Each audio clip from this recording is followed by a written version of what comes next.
make the play after ranging well out of his position. Now Martinez playing in just his first week with the Cotuit Kettleers, and he's been a mainstay at second when he has been playing. He's showcased a lot of speed and a lot of coverage. That ball just too far in foul ground for him to make a play on it. I think it's fitting to mention the wind today. It is swirling around the field. It started at 14 miles an hour, but it has been all over the place. So that ball just zipped well off the infield because it looked like it was going to be playable just off the cut of the grass in the outfield. So Turner steps back in. It's an 0-2 count. Wimberly fires. Swing and a miss. Back-to-back strikeouts to start his Ket's career. Wimberly coming into this matchup, he's going to be a strikeout guy. A lot of velo in that aspect, and some swing and miss you're going to see as well. You can see it right here. Got each hitter on the fastball. So 2 down, no one on here in the top of the first, scoreless at Lowell Park. Now it's Chris McHugh, the first baseman, swinging it right-handed. The pitch is swung on and fouled back. 0-1. All strikes for Nick Wimberly, has yet to toss a ball. McHugh digs back in, set up in the back of the right-handed batter's box. Bat resting over his back shoulder. Wimberly's set at the numbers, fires. That's hit out to the right side, foul. Wimberly got limited action at Florida State this year. 12 appearances, 4 starts, 18 innings. Pitched to the tune of a 4.00 ERA. Wimberly, his 0-2. Hit in the air softly out towards second base. Martinez ranging out to his left makes the grab in the outfield. 3 up, 3 down in Wimberly's first Kettleer inning. We're going to the bottom of the first. It's scoreless here on Cape League TV. Here at the Mass State Lottery, we know there's no bigger win than the $1 billion we provide each year to support all 351 cities and towns in Massachusetts. Now that's how we all win. The Mass State Lottery. Welcome to the state of winning. At Cape Cod Healthcare, we're committed to excellence and compassion in everything we do, like helping people maintain their active lifestyles. Our innovative orthopedic program combines advanced techniques and leading-edge technology with highly specialized teams, including our nationally recognized Center of Excellence for Joint Replacement. Our focus is getting you back to doing the things you love, in the place you love. The Center of Excellence and the quality of care that we can deliver makes all the difference to the patients. They understand that they can get the best care right here on Cape Cod. We're offering 0% for 60 months on CAT's new lineup of compact track loaders. That's 0% for machines that have been redesigned from the ground up. 0% for new features and big comfort. Nice cab, heated seat, great machine. 0% for more power and performance. Picked up a big 4,000-pound block like it was nothing. 0% for work tools too. But there's a 0% chance this offer will last. So contact Milton Cat before there's 0 time left. It is the bottom of the first inning here at Lowell Park. Cats versus Gatemen in Game 38. Late in the Cape League season, Josh Butler is the starting pitcher for Wareham. The right-hander, standing 6'7" out of Arizona State, has had quite the nice summer coming off a bunch of relief appearances at ASU. Well, he's a tall right-handed pitcher. He's got a bit of a three-quarter arm slot. He's able to come in and really attack these hitters, and he's showcasing that this summer. He's got 22 strikeouts in 24 1/3 innings so far, but he doesn't give up any sort of contact or runs. He's only allowed 3 earned runs, sitting at a 1.11 ERA. That's definitely going to be something the Cotuit offense is going to have to try to manufacture some runs. Got to get some guys on base early, get the bases with some traffic on it, and really try to get those big hits and try to bring them in. And he doesn't allow a lot of runners on base, has a whip just over 1 this summer. Nearly untouchable with a 1.11 ERA. He will pitch to Cam Johnson leading off for the Kettleers in their Red Friday uniforms. Have the camouflage lettering and numbers. It's in honor of military members. A good tradition taken on by the Cape League. Butler, the right-hander, stands tall, works first base side of the rubber, delivers his first pitch that is socked high in the air towards the shortstop, ranging out, gives way for the left fielder coming in. Cruson makes the catch route number 1. Talking about that wind, Connor, it just kind of kept that ball hanging up in the air. It looked like it was going to sink down towards Ramirez at short, but stayed up long enough for Cruson, the long-ranging left fielder, to make a play on it, charging in. In steps Ryan Farber, has played in every game this summer. The only player on Cape to do that. Steps in with a .290 batting average.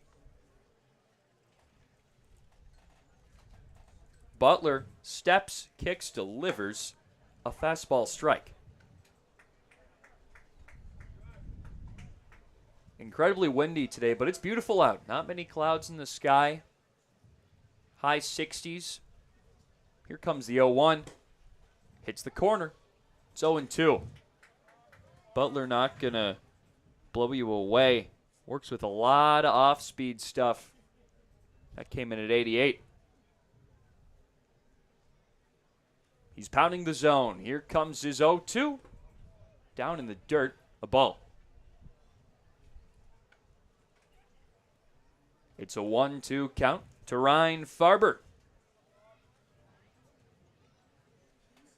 Last time these two teams met, the Kettleers won 2-1. It was exactly a week ago. The pitch, outside, 2-2. In that game, Ryan Farber went 0 for 4, but the Kettleers didn't need much hitting. They had 3, but Peyton Manka went 6 shutout, and the bullpen did the rest. Butler set at the numbers, kicks, deals, lined on one hop to the shortstop. Ramirez makes the play, throws over to first in time. Nice glove work by Chris Ramirez over at shortstop, 2 down. Seems like a play that Farber had him a couple of days ago.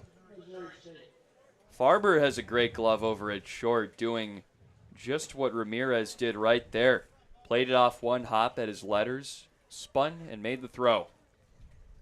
Another lefty, Caden Bogenpol, who's been on a bit of a heater recently, went a touch cold yesterday. He was hitless, but had 2 straight games with a homer prior. The pitch, a strike upstairs. Butler has topped out at 88 so far. He has the ability to work in the low 90s, but is not trying to light it up. The pitch, swing and a miss on the low breaking ball. Bogenpol is prone to the strikeouts. Over 20 this summer.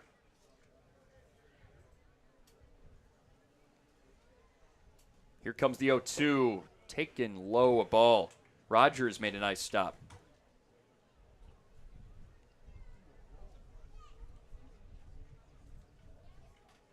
Wind whipping out here. Fans in covering up each grandstand.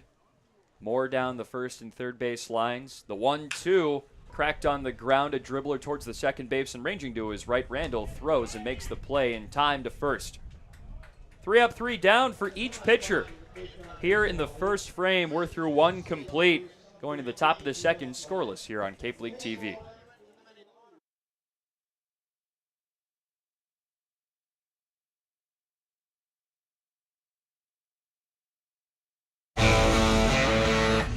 Get ready for big results with our small machines. With more power, performance, comfort, and savings, they're ready for every job. And we're ready with plenty of inventory, the best support in the business, same-day parts availability, and locations across the Northeast. So you can always be ready to work. Milton Cat, always ready. Here at the Mass State Lottery, we're known for our monster wins.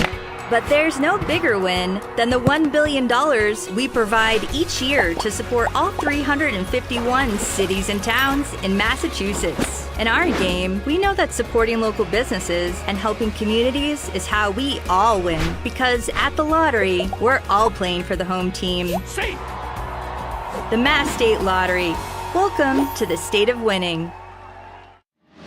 Cape Cod 5 is proud to be the official banking partner of the Cape Cod Baseball League. Cape Cod 5 offers a broad range of financial products and services tailored for every stage in your financial journey. Reach out to us. We're here to help. Nick Wimberly out there for his second frame for the Kettleers. He went 3 up, 3 down in his first. Fellas, he was looking good. All strikes, man. 9 pitches, 9 strikes. You got to love it in that situation. Quick innings. Let the defense do its work when you have the chance to. But obviously he's a guy that's going to rack up a lot of strikeouts, and hopefully he continues to do that so far. These are two pitchers that aren't afraid to throw around the zone, and they've been doing a good job of forcing these batters that they've seen at the top of this lineup card to really adapt to the pitcher. In steps Chase Cruson, the lefty, batting in the 4-hole to face off against the righty Wimberly, who pitches a high chopper towards first base. It's foul. Fielded on a hop, though, by Landon Beaver, making his Kettleers debut. I've yet to talk about him too much, but we'll give you a lot more when he comes up to bat. Right now, it's Chase Cruson. Previously played with the Golden Knights of UCF. Now he's on his way to Rutgers. Wimberly's 0-1. Cracked in the air. Played on one hop by Farber. Slings it over to first in time. 2 down.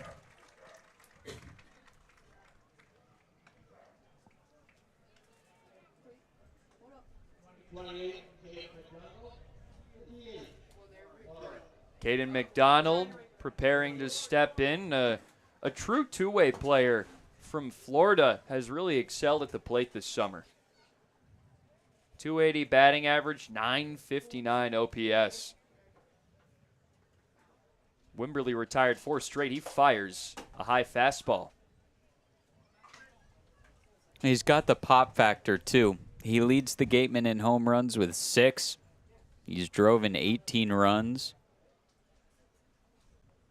Righty-righty matchup. Here comes the pitch. Swing and a miss.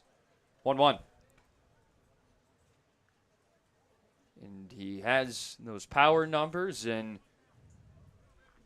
does it on the mound, too. 25 2/3 innings this summer, a 351 earned run average. Here comes the 1-1. Cracked high and over the press box. It's 1-2. Wimberly has retired 4 straight to start this one out. Working efficiently only at 14 pitches. He's thrown 13 strikes.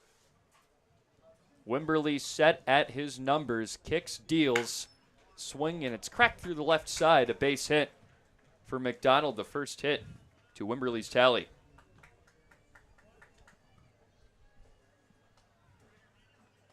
This gives way to Chris Ramirez, the shortstop. Made a fine play in the hole in the bottom of the first.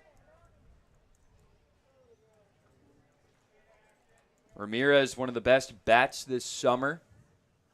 In 15 games, he's batting .364, and he's only struck out 3 times in 44 at-bats. He's going to be put to the test here against Wimberly. See if he can make contact. The first pitch is down low, a strike. One of those guys, high average, low strikeout rate at the recent college level. Reminds me of a guy, Jacob Wilson, who's now exceeding in the major leagues. He's not too bad. Throw down to first, not in time. That's all-star starter Jacob Wilson. Grand Canyon zone. It's an 0-1 count to Cal Baptist zone. Chris Ramirez. The pitch hits one on the ground. Ranging to his left is Martinez. Will make the play to first and let the lead runner McDonald get over to second. There's 2 outs.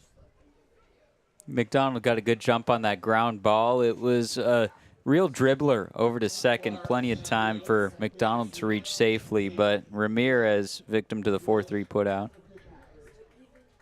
Martinez looks smooth out there at second as well. Here comes Hayden Yost, the center fielder. Hit a pinch hit double last time these teams met in Wareham last week. Wimberly looked at second, fires a first pitch ball upstairs.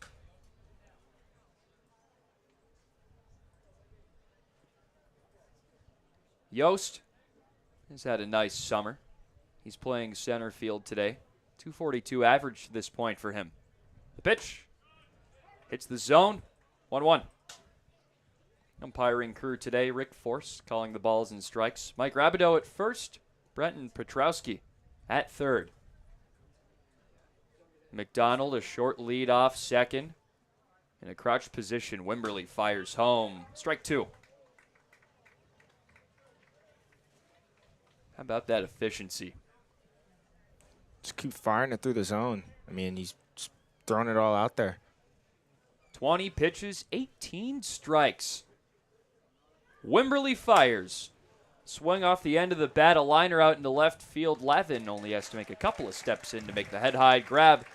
One hit, one left on, no runs to Wimberly's tally in his second frame. It's scoreless here at Lowell Park going into the bottom of the second.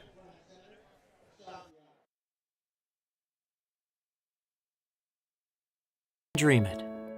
If you can cruise in it, if you can summer in it, fish from it, or take it for a day at the beach, we can protect it. The Baldwin Group, protecting the possible. There hasn't been a ton of training when it comes to bat speed or products for players to be able to train bat speed.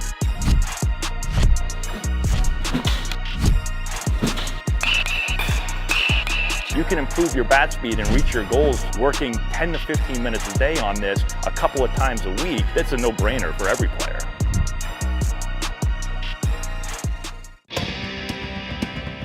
If you need to dig, lift, move, grade, clear, or cut, pump, weld, clean, light, and just about anything else, dial up the rental source for the newest and the most reliable equipment in New England. Staffed with equipment and construction experts, Milton Rents, your local source.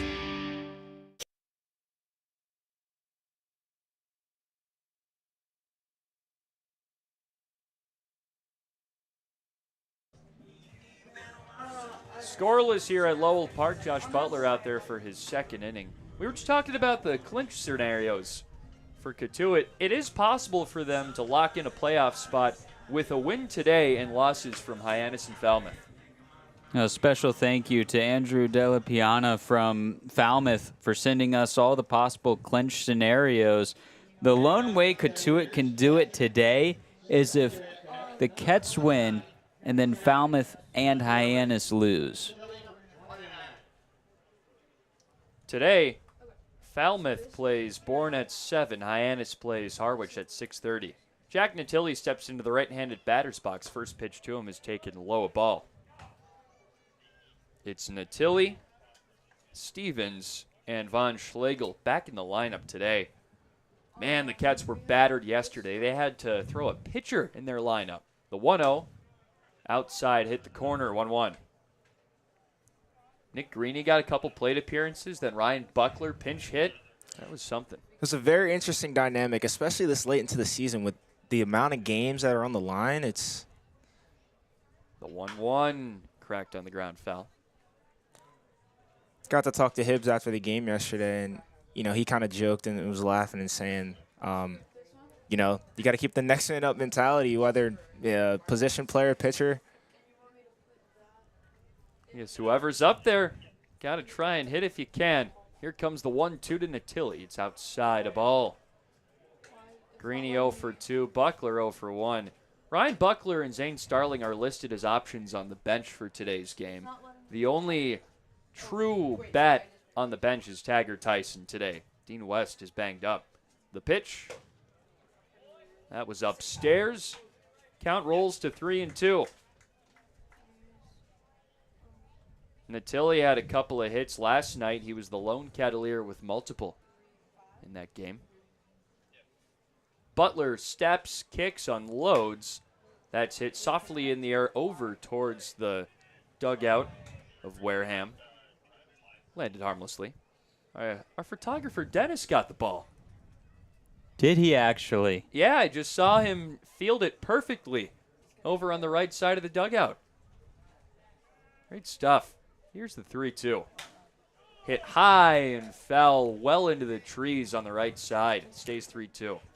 Some healthy hacks here by Jack Natilli, and one of the healthy hacks he had was in the second matchup against Wareham, where he crushed one of his 3 grand slams from the summer. That game was in danger of ending in a mercy rule, but it did not because of that. The pitch, well inside, ball 4. Walk number 10 for Jack Natilli. He needed one of those. Yes, indeed. Got to get these leadoff base runners on, and hopefully Nolan Stevens, who's been swinging a hot bat, can be able to do something, get these runners in motion. Stevens had a hit last night and had back-to-back multi-hit games in the 2 previous. He has been swinging it well. You're not wrong. Can drive the ball with a lot of power from the left side. The new Sooner steps up against Butler, who throws out of the stretch. That's cracked up the middle. The shortstop charging, stepping on second, and firing in time to complete the 6-3 double play. Chris Ramirez made the play. It's 2 nice plays over there by Ramirez. He seems to have good, really footwork and glove work over there. He's sure-handed over there at shortstop. We've seen him a couple of times already this season. In comes Zanvan Schlegel, who was probably the hottest bat coming into this week. He's hitting .370 in 8 games. He's been great at the plate for the Kets. He's a righty. The pitch, cracked off to the right side, draws foul. Von Schlegel is 6 for 17 in the last 4 games for Cotuit. That includes an extra base hit. He's currently the hottest hitting Cotuit bat in that time frame. He has a slightly crouched stance in the right-handed batter's box. Here comes the 0-1 from Butler. Hits it high on the line, drawing out to right field. Gets down a base hit. The first for the Kettleers today. Nice 2-out hit in there. Didn't have to swing too hard. Just kind of put the barrel to the ball and kind of dropped into right field for himself. And he's got a 2-out knock. Good opposite field hitting, and that wind pushed it way off to the right. So Colby Turner had to make more of a run than he probably expected. So here comes Landon Beaver in his debut with the Cotuit Kettleers. Comes from UAB, University of Alabama, Birmingham, and will invigorate the Kets lineup. He swings and misses on a pitch outside. Just completed his freshman season at UAB. Hit .213, 7 doubles, a couple of homers. .459 slugging percentage. That's why he's here. The pitch, cracked off to the left side, tailing, hooking left. That dropped foul. Beaver's going to be a bat that, I mean, it kind of fits into a few of the other guys we have in this Kettleers lineup with Bogenpol and Natilli. He's a big power guy, but, you know, does have a tendency to strike out, but also can work a walk. He played at Strasburg in the Valley League earlier this summer. The 0-2 taken low. Runner on first with 2 down. It's scoreless here in the bottom of the second. And for Strasburg, that's really where he found his power. He's poked 13 home runs already this summer, looking to transition some of that power here for Cotuit. He holds his bat high, almost above his head. The 1-2 outside. Has his elbows flared all the way out, kind of waves it around. Has a unique stance, but he can certainly generate some power out of it, like we've mentioned. 13 homers, 8 doubles in 28 games in the Valley League. Big numbers. Bats from the left side. Here's the pitch, taken up and away. He's worked out of an 0-2 count. It's 3-2. Beaver trying to become the second 2-out base runner the Kets possess here. Here's a giant hole up the middle. The second baseman, Randall, and the shortstop, Chris Ramirez, maybe 50 feet apart. The pitch, inside, ball 4. Von Schlegel will advance, and Beaver will be another 2-out base runner placed on first with a walk. And Butler, not a guy who gives up a lot of base runners, so the Kettleers are trying to get to him early, and we'll see if they can do anything more. He only had 10 walks coming into this game. He's registered 2 free passes already this inning. Butler stares down Sean Martinez, squatted in the right-handed batter's box. He's another new Ket. The first pitch to him draws outside. Ball 1. Martinez has played in 2 games so far, is still searching for his first hit. Did work a walk and got hit by a pitch. Played his ball at St. Louis. Now he's on his way to Boston College. The 1-0. Outside, good stab by Drew Rogers. Had to bring the glove across his body. Now he'll have a quick chat with Butler on the hill. And this is where you really want to limit some of the damage. You've got a pair of 2-out base runners, and for Cotuit, getting these 2-out base hits now with a runner in scoring position is something that you've been trying to work on throughout this season. Butler is ready again, standing first base side of the rubber. He's got Von Schlegel behind him on second, and Beaver on first. Butler a long look at second. He kicks and pitches. That shot high in the air into shallow right field. Chasing it down is Turner into foul territory. Had to dive, couldn't make the play. That wind is causing a whole lot of trouble out there. I mean, did you see how far that carried the ball? It looked like I thought he had a beat on it just, off the initial jump he had, but it just kept carrying to the point that he had to go out and try to make a dive and just was out of reach. The wind whipping left to right from the third base line to the first base line. There's already a Gatemen warming in the pen. It's a 2-1 count to Martinez. Big gap in right center. Butler hurls. Tapped high into the Kettleers dugout. 2-2. Luke Lavin is on deck for Martinez, who's batting 8th.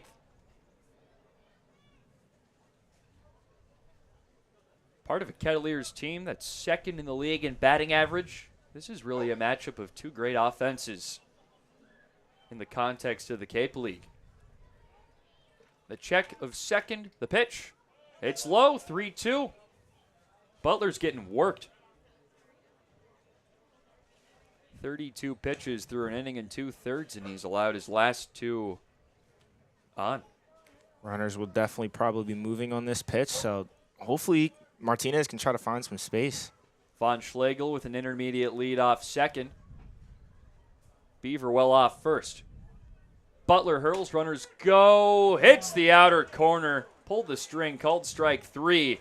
Got out of it, left 2 on, issued 2 walks, 1 hit in the frame, but exited scoreless. 0-0 on the line so far after we've completed 2 here on Cape League TV.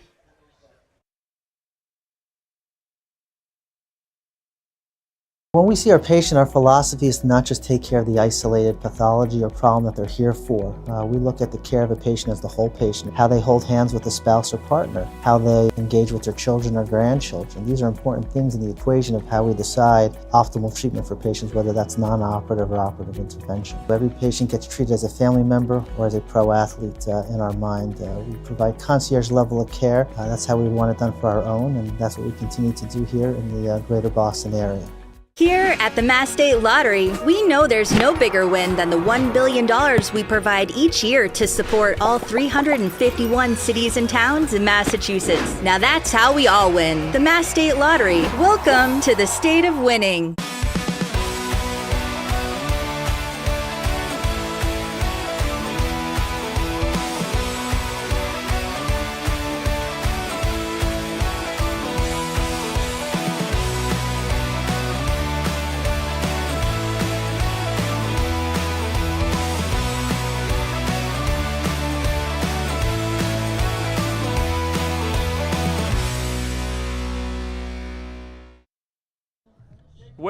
Nick Wimberly's out there for his 3rd inning of work. It's still scoreless here at Lowell Park.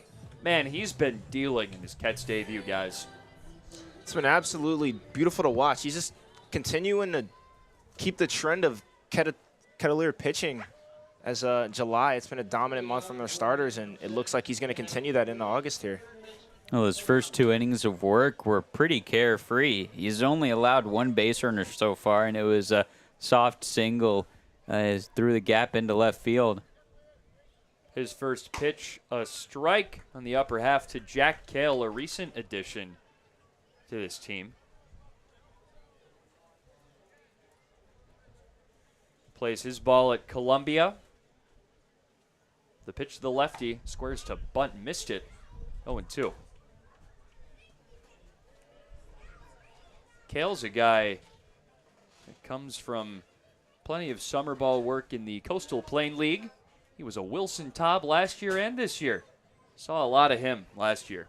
The pitch hits it high in the air, trailing out towards the left side. Lavin has it measured, makes the crab, losing his hat. 1 down. Now, Luke Lavin, not a typical everyday left fielder for Cotuit. He's been playing catcher. We've seen him do a couple reps at first base, but he hasn't played left field in a while, and just getting reacclimated to a position does take a little time, but he's not really showing any rust. Definitely not. I mean, especially being an outfielder, it's really just kind of just jumps and reads as soon as you kind of see it off the bat. The pitch tapped high in the air, off to the right side, and foul by Drew Rogers, the catcher. Rogers, his first cuts today. Following 1 hit through the first 8 batters. The pitch outside, it's 1-1. Drew Rogers this summer. He's played in 10 games with Wareham. He played 9 with Brewster earlier on. Has 7 hits. Here comes the pitch. Lined in the air out to left center. Drops down a base hit. It sunk quickly.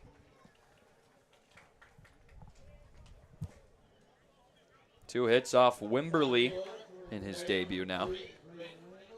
Back to the top of the lineup card for Braden Randall, who struck out swinging when he led off the game. That was the first of 2 punch-outs from Wimberly to start the game. Since then, he hasn't recorded any strikeouts. He's just been relying on the soft contact. The pitch, outside and low. It's 1-0. There's a 1-out base runner on first, Drew Rogers, after his base knock. Randall playing his ball at Ole Miss. Lines one right off the glove of Wimberly, coming in, barehanding it, and firing over to first. In time is Farber. What a play by the shortstop. That was absolutely beautiful. I mean, the ball was lined right back up and hit the glove of Wimberly, knocked it off of his hand, and Farber just coming in to charge and makes a great throw to beat Rogers heading to first. Randall, excuse me. Yeah, that's just good backup play by Farber at shortstop. Continuing to go where the ball is. Sometimes you'll see a guy hesitate, or if it comes near a pitcher, just lay off, let him play it. Good job from Farber for continuing to go where the ball was going to back up Wimberly. Barehanded that one, rolling up the right side. Went well out of position to make one heck of a play. 2 down, runner on second for Colby Turner. He struck out following Randall last time flares went off to the right side foul. So Wimberly with 2 outs thanks to some great defense from his shortstop. The second baseman, Sean Martinez, playing close to the bag. He's holding Rogers honest. The pitch to Turner, taken upstairs, a ball. Wareham just coming off a tough loss, 7-1 against Brewsters, trying to fight for that number 1 spot over in the East.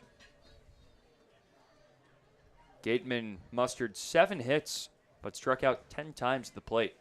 The pitch, outside corner, strike 2.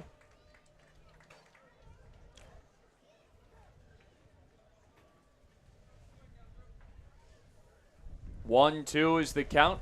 2 down here in the top of 3. We're still scoreless here at Lowell Park. The 1-2, high, a ball, eye level, with Colby Turner. Wind continues to whip around from right in front of us at the broadcast booth to the outfield. People's hats are flying off. You can see the jerseys whipping in the wind. It's a tough weather day to play baseball. Wimberly a check of second. He fires home. Swing and a miss. 2 strikeouts of Colby Turner, and he's got 3 today. He's through 3 scoreless going into the bottom of the third.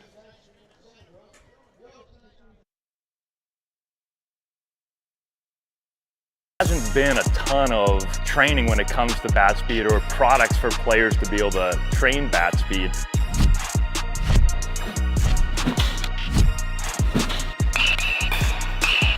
You can improve your bat speed and reach your goals working 10 to 15 minutes a day on this a couple of times a week. That's a no-brainer for every player. If you can dream it, if you can cruise in it, if you can summer in it, fish from it, or take it for a day at the beach, we can protect it. The Baldwin Group, protecting the possible. When we see our patient, our philosophy is to not just take care of the isolated pathology or problem that they're here for. We look at the care of a patient as the whole patient, how they hold hands with a spouse or partner, how they engage with their children or grandchildren. These are important things in the equation of how we decide optimal treatment for patients, whether that's non-operative or operative intervention. Every patient gets treated as a family member or as a pro athlete in our mind. We provide concierge level of care. That's how we want it done for our own, and that's what we continue to do here in the greater Boston area. Bottom of the third, Josh Butler still out there for the Gatemen. It's scoreless in this one. Nick Wimberly and Butler just going stride for stride so far. These are 2 guys that won't light up the radar gun by any means, but they're some kind of like the old school pitchers you see. You think Greg Maddux. I mean, a more modern day name, Clayton Kershaw, where you don't need the speed to win. You're just so accurate around the zone. You're able to work those quick outs. And both of these pitchers today have been throwing strikes outside of a couple walks from Butler. I mean, he's throwing around the zone too. Yeah, it's important. It seems like these pitchers are not afraid to put the ball, in the zone and let hitters get themselves out.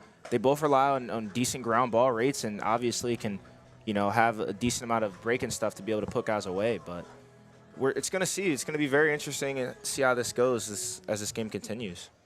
Butler through 2 has allowed a hit, pair of walks, and struck 1 batter out. Wimberly 3 strikeouts, 2 hits in his 3 innings. Luke Lavin leads off the frame for the Kettleers. Then it's Cam Johnson and Ryan Farber. It's Lavin's first time up, his second game playing left field. Naturally a catcher, he was the backstop last night in Orleans.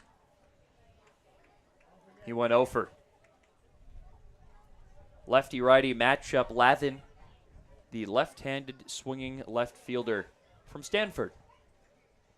He's ready in the box. The pitch from Butler is a high fastball. That's the hardest we've seen him throw. 91 on the radar gun. Blink and you'll miss it.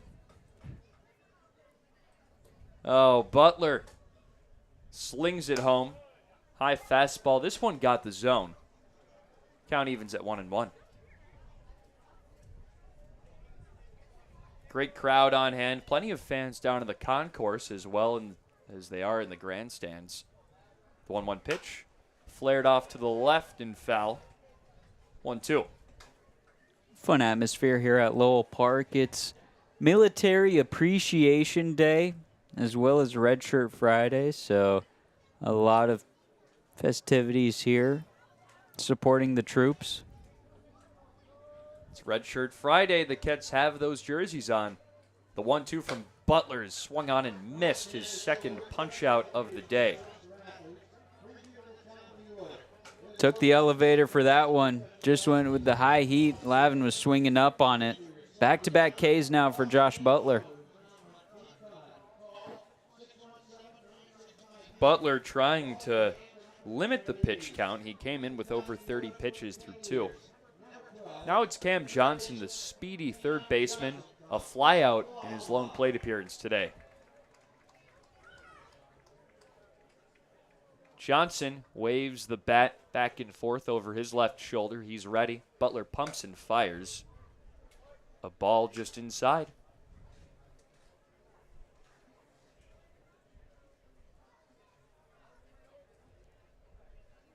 Butler trying to keep this scoreless. Neither team has scored a run. 3 combined hits. That was high, a breaking ball. Butler from Arizona State, 20 appearances out of the bullpen this year. Much more of a starter. Here comes the pitch. That's high and tight. Can't believe all of us missed this, but this is a new pitcher. This is Daniel Powell, wearing number 45 as opposed to Butler's 24. They must have seen something, but it was a very quiet change. There was a pitcher warming up earlier as that hits the zone, 3-1. But they have very similar builds to them, a similar stance on the mound, but unless Butler changed his jersey, this is a different pitcher.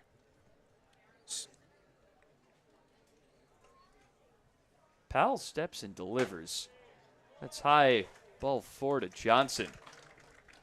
Yeah, it says Butler on the scoreline, but he's wearing a different jersey, so this could still be Butler, but now there's no pitcher warming up in the pen because Powell, if this is him, he was warming up in the pen for that entire second inning.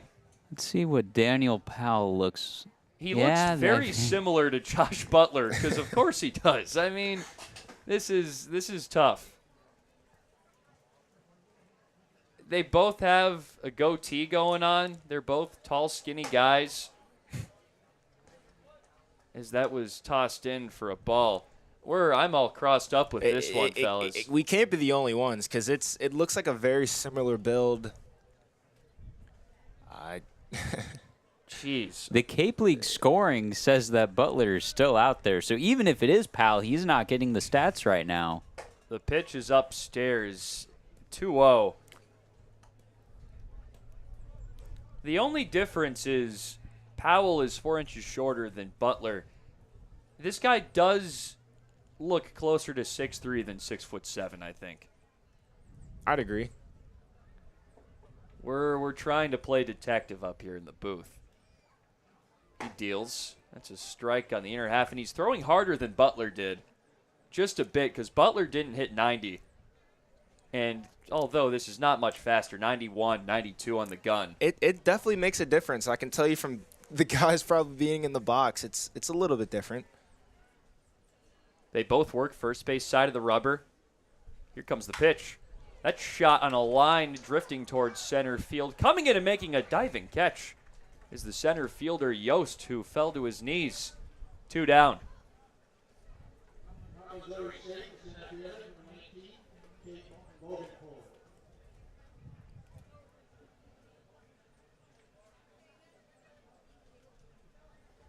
So 2 down, a base runner on first. Here's Caden Bogenpole.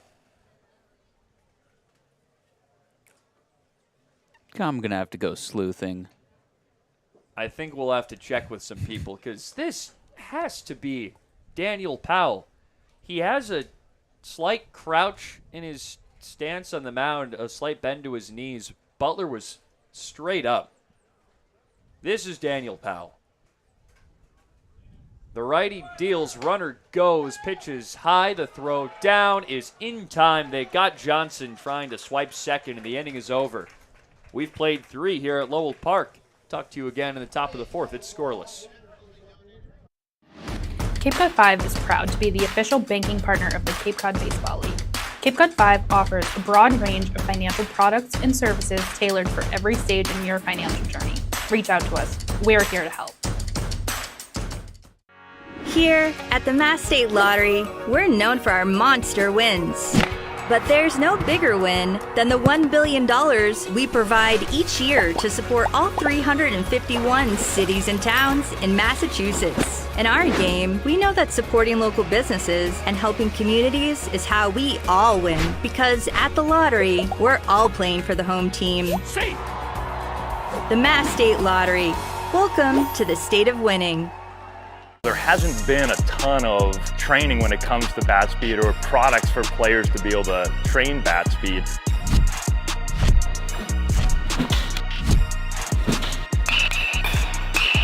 You can improve your bat speed and reach your goals working 10 to 15 minutes a day on this a couple of times a week. That's a no-brainer for every player. If you can dream it, if you can cruise in it, if you can summer in it, fish from it, or take it for a day at the beach, we can protect it. The Baldwin Group, protecting the possible.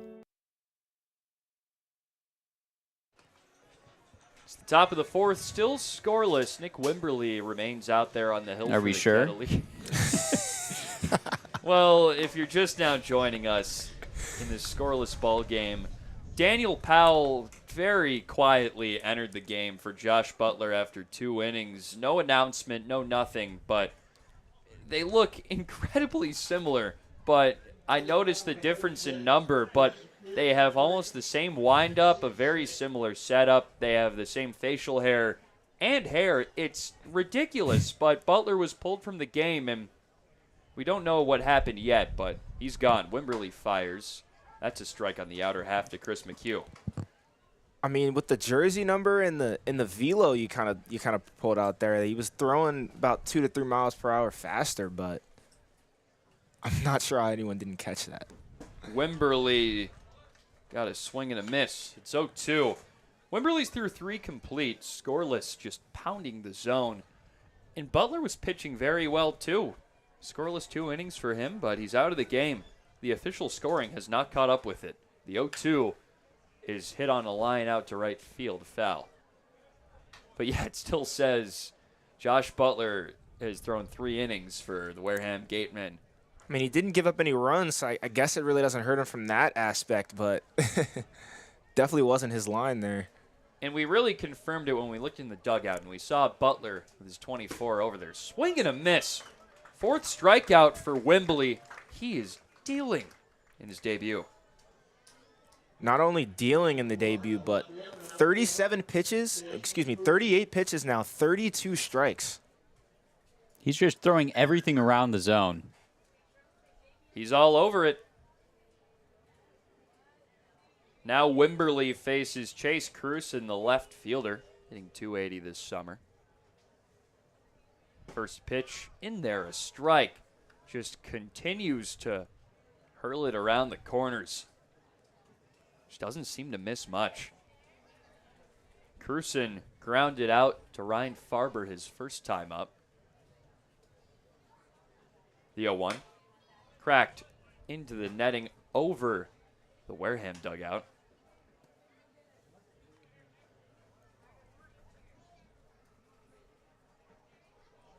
Counts 0-2 to Cruson. Wimberly continues to fill up the zone. Still scoreless. No one on base, 1 out here in the top of 4. Wimberly kicks and pitches. That's lined straight to the second baseman, Martinez, who made a head-high snag, 2 down. Just an incredible first outing so far from Nick Wimberly. To make the jump, to join a Cape League team this late in the season, trying to make a playoff push, and you're tasked with a starting role, that's a big ask. And it's easy to get overwhelmed with the nerves, but Wimberly's just looked confident all game long. He's been pretty good.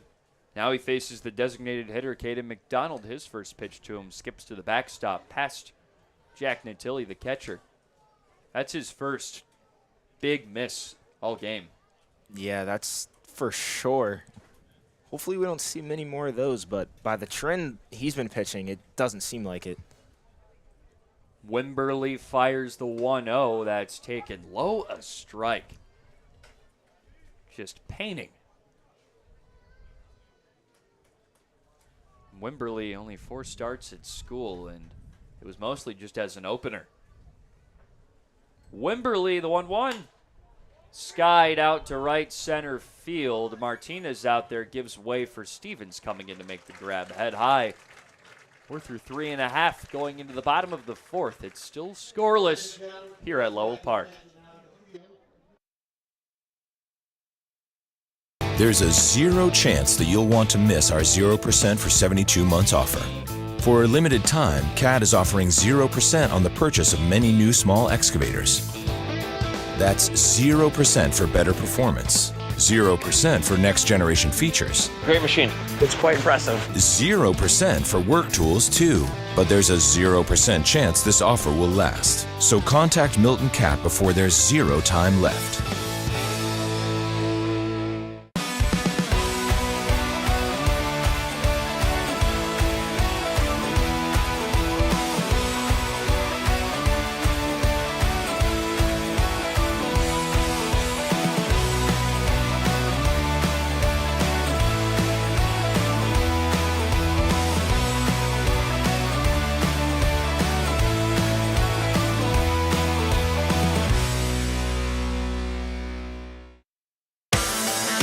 One source has it all. The pros' go-to rental choice for the newest and most reliable equipment for any job. One source that has a team you can rely on, the people and a name you trust, with the tools you need. One source with a location near you and wherever the work takes you. Milton Rents, the right equipment when and where you need it. The bottom of the fourth. Applause rings out here on Red Shirt Friday, honoring a veteran as they do in the middle of the fourth every Red Shirt Friday. Gotta love a Red Shirt Friday. It's a beautiful day out here. The Cats have on the red jerseys. Military Appreciation Day. And sorry to cut you off. A big thank you to Dennis Mills, the man honored for Red Shirt Friday. 28 years in the United States Air Force. He's a Master Sergeant. Thank you, Dennis. Thanks, Tim, for his service. It's scoreless here at Lowell Park in the bottom of the fourth. Caden Bogenpole steps up to bat for the Kettleers against Daniel Powell, who zips a fastball low, and the official scoring has caught up. Now they say Daniel Powell comes in for Josh Butler, so unless they fix it later, Powell fires, bounces one in. It's 2-0. He will have a lost inning. I guess we can officially close the book on Butler. They have him for 3 innings pitched with 1 hit, 3 walks, and 2 Ks. You can give one of those strikeouts and walks to Daniel Powell. His 2-0 pitch is in there, a strike. But just an unprecedented event right there, and we'll find out why Butler exited early, but hope for all the best for him. Powell, set at his chest, brings the glove down and fires. That's inside a ball, 3-1. Big gap up the middle. Outfield shaded slightly to their rights. Here comes the pitch to Bogenpole. Skies one softly off the handle into left field, sinks for a base hit. Bogenpole, his first knock of the day.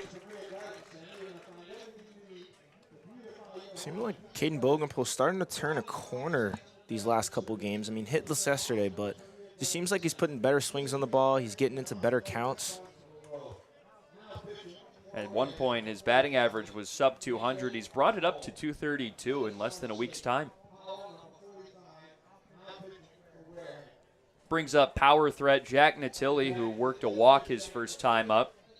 244 average, 6 homers this summer. That leads the Cats.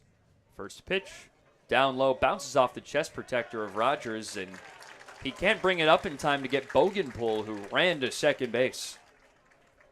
Bogenpole's got speed. I mean, it helps when you're 6.5 feet tall and you've got the wide strides to make it possible, but he's a very selective base runner. He'll take advantage on the paths. He advanced on the wild pitch by Powell. He checks second, looks home, kicks and pitches. Flied out to the right side, foul. It's 1-1. Natilli, a walk in his lone plate appearance today. Kicks some dirt off his shoe and steps back into the right-handed batter's box. Still scoreless here, no outs, a runner on second for Powell pitching for the Gatemen. He checks second, pumps, delivers, hits the outside corner, strike 2. Bogenpole out there on second after a leadoff base hit. Jack Natilli in the box, the Cincinnati catcher. Hit over 300 at school this year with plenty of pop. The pitch, big swing and a miss. It dropped, and Rogers tosses to first to officially retire Natilli. That's Powell's second strikeout.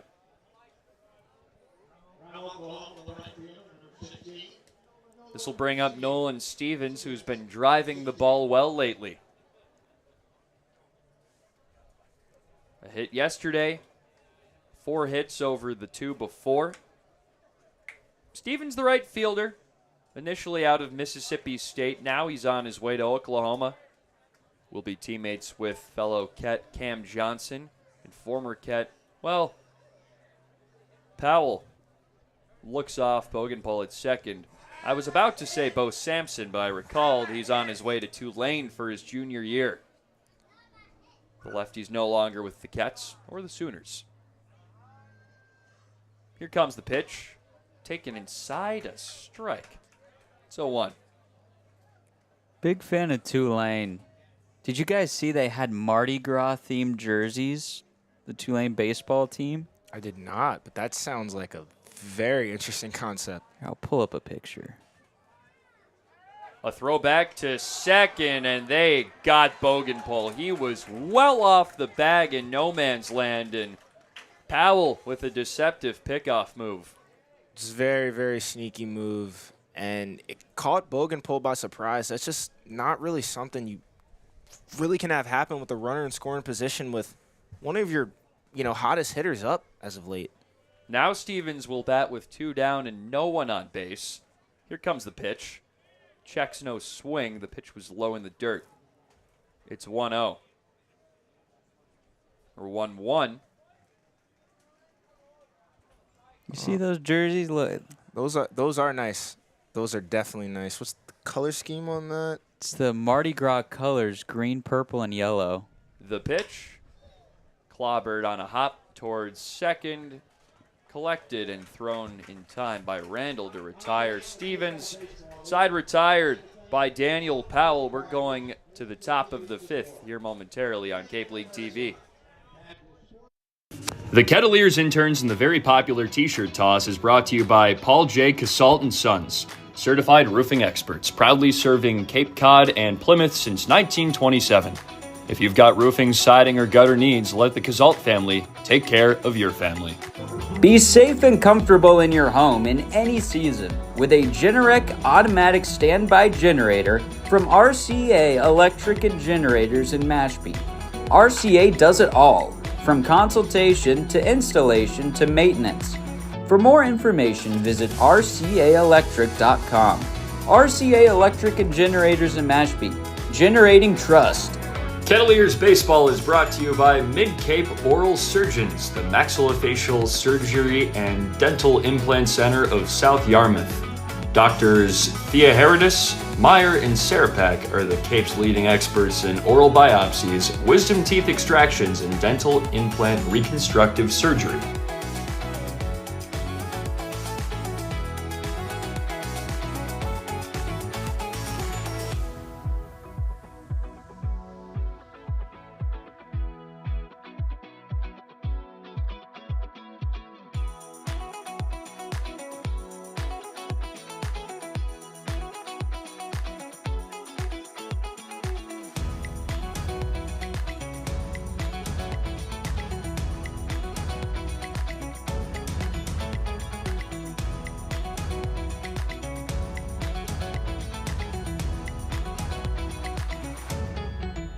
Ramirez steps into the right-handed batter's box to face off against Nick Wimberly, looking to complete 5 scoreless in his Kets debut.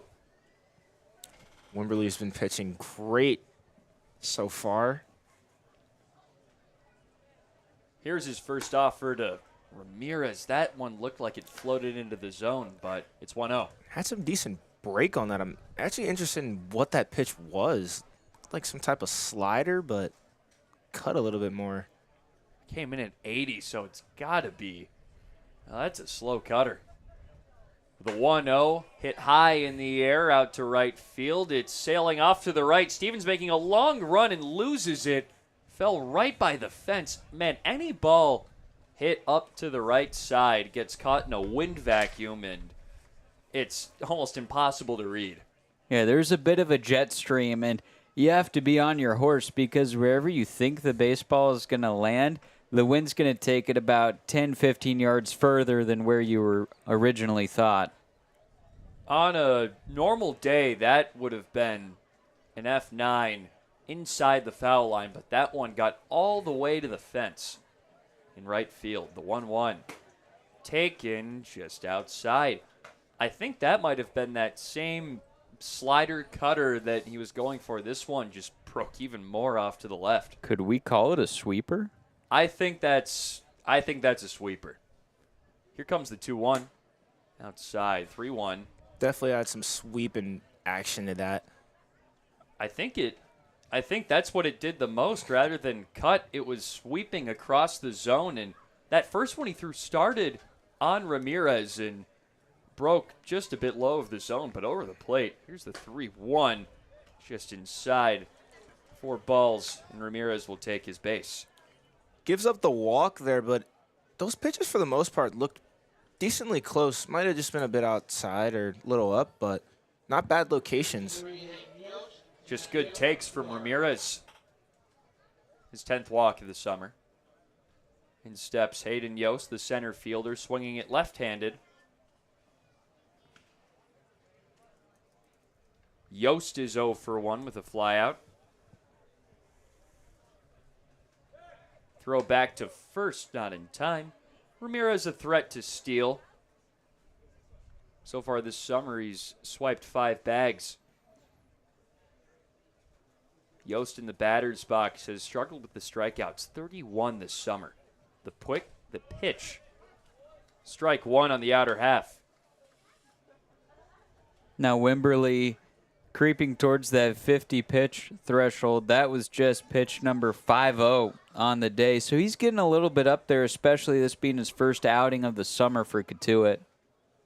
Here comes the 0-1. Runner goes, but that's a chopper past Wimberly. Charging as Martinez throws on the move. Got him. Nice play by Martinez, charging that slow roller. And that's the second time the Gatemen have gone with a hit-and-run situation, and Cotuit's been able to still get an out in both of those situations. It was executed well. They got the runner Ramirez over to second, but your average second baseman isn't going to get to that one. And here comes Tim O'Connor and company to check on Wimberly. This is the first mound visit, so it doesn't have to be the end for Wimberly, but it's his first start, so they might be working a little more gingerly with him. The Kets do have an arm warming in the bullpen. It's another Florida Atlantic arm, a recent addition to this roster. Kide Atatui, the lefty, is now fully up on the mound out in the bullpen doing complete pitches.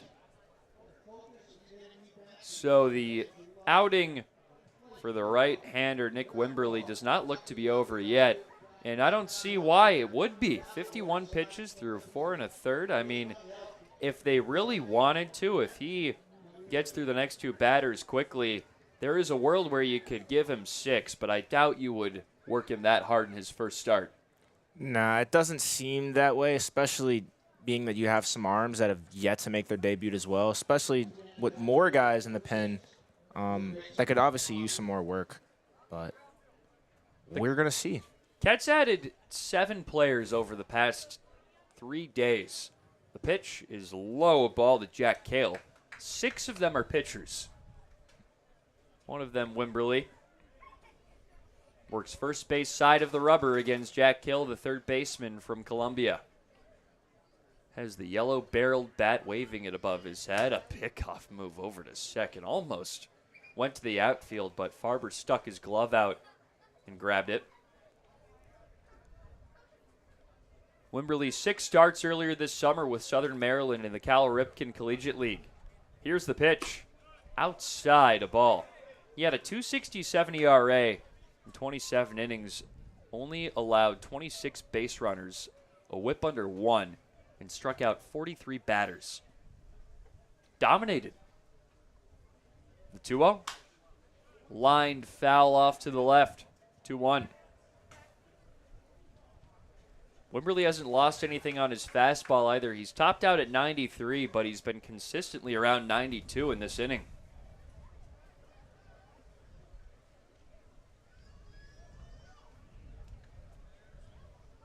The pitch. Cracked on the ground towards second. Martinez gloves and makes the play over to first.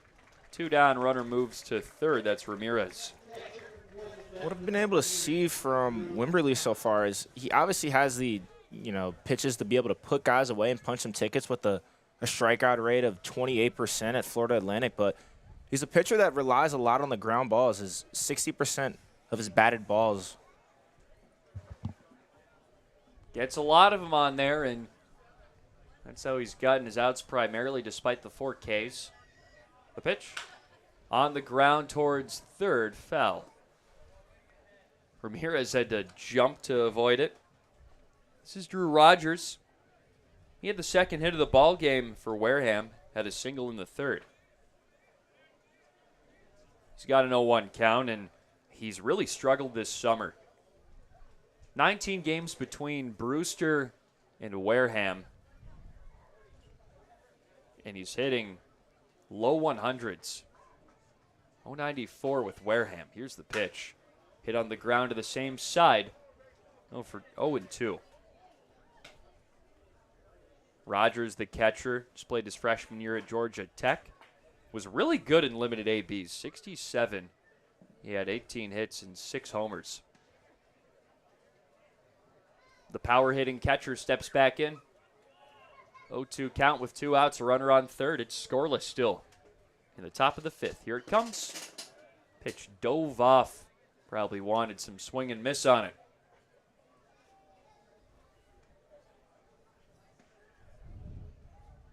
Rogers takes a breath and steps back in. Wimberly trying to complete 5 scoreless. Here it comes. That's sailed high. It's 2-2. Still a beautiful day out here. Wind has calmed down just a bit. Sun shining off to the left side over the trees behind the grandstand down the third base line. Blue skies out here. No complaints. Around 65 degrees right now. The 2-2. Lined hard foul down that third base line again. Peyton Manka on ball shagging duty. He's running down the foul line to chase down every foul ball. He started last night, so he's probably a little tired and still getting after it. 8 strikeouts through 5 for him. The 2-2 just outside. Couldn't have missed by much there. Couldn't have. As Martinez dances off a third, seems like over there in the Tilly. Having to draw him back to the bag. He ran well off of home plate down the third base line to look him off. You would have thought he was chasing a bunt or something. He's getting up the line there. So it's a 3-2 count. Wimberly fires. Hit on the ground past the glove of Wimberly. Charging as Martinez off second base. Makes the throw in time to retire the side. It's 5 scoreless for Nick Wimberly in his Kettleers debut. Have a day. We're through 4.5 here, going to the bottom of the 5th. I'll pass off the play-by-play duties to Chris Albright. Don't go anywhere with him, Jaden Maureen, and myself, Connor Shue. The Kettleers 50-50 raffle is brought to you by 4 Seas Ice Cream in Centerville, the oldest ice cream shop in Massachusetts. They've been in business 91 years, carrying many of the same unbelievable flavors. Visit 4 Seas Ice Cream and taste the difference. Get your 50-50 raffle tickets now. From bean to bite, sip, savor, and share a moment at Cape Cod Coffee. Their 2 Mashpee locations include the perfect brunch spot at Mashpee Commons and a lunch and dinner restaurant with a full bar right off Route 130. Cape Cod Coffee has also opened a new location in Wareham Crossing, where you can indulge in delicious breakfast, lunch, and dinner options. Visiting any of these locations will leave you absolutely thrilled. Cape Cod Coffee is a proud sponsor of the Cotuit Kettleers. The Kettleers are sponsored by longtime Cotuit residents Pat and John Callahan of Kinlan Grover Compass. With over 4 decades of experience in commercial lending and real estate, Pat and John are the go-to choice for all things real estate in Cotuit and surrounding towns. Visit them at 681 Falmouth Road in Mashpee. That's the Callahans from Kinlan Grover Compass. Bottom of 5 here at Lowell Park. Chris Albright joined alongside Connor Shue and Jada Maureen to my left. A 3-man booth here today on the Kettleers Digital Network here on Cape League TV. It's been a fun one. Another pitcher's duel for the Kets. Both Wareham and Cotuit knotted nothing. Each team with a pair of hits and no errors. This is a little reminiscent of what we saw yesterday, fellas. I mean, just a total pitcher's duel between Orleans and Cotuit. It sure is. We only saw 1 run in the game yesterday, a solo shot against Peyton Manka, and today there's still nothing. Not as until yet, but breaking into the later innings, we're going to have to see this game unfold. Zam von Schlegel fouls back the first pitch he sees from Daniel Powell. It will be von Schlegel, Beaver, and Martinez. 3 faces that are newer Kets. Von Schlegel, the most seasoned out of the 3. 0-1 misses outside. Count evens at 1 apiece. Von Schlegel 1 for 1 today. He singled in his first plate appearance. That was in the 2nd inning. 1 of 2 Kettleer hits. And he's not afraid to swing. Count now 1-2 on a foul ball back. Not afraid to swing at all, and he's been swinging probably the best bat of the last week or so for the Cats, and it's good to see him back in the lineup tonight. 1-2. Swung on and fouled back again. Von Schlegel on the season, he's now hitting .393.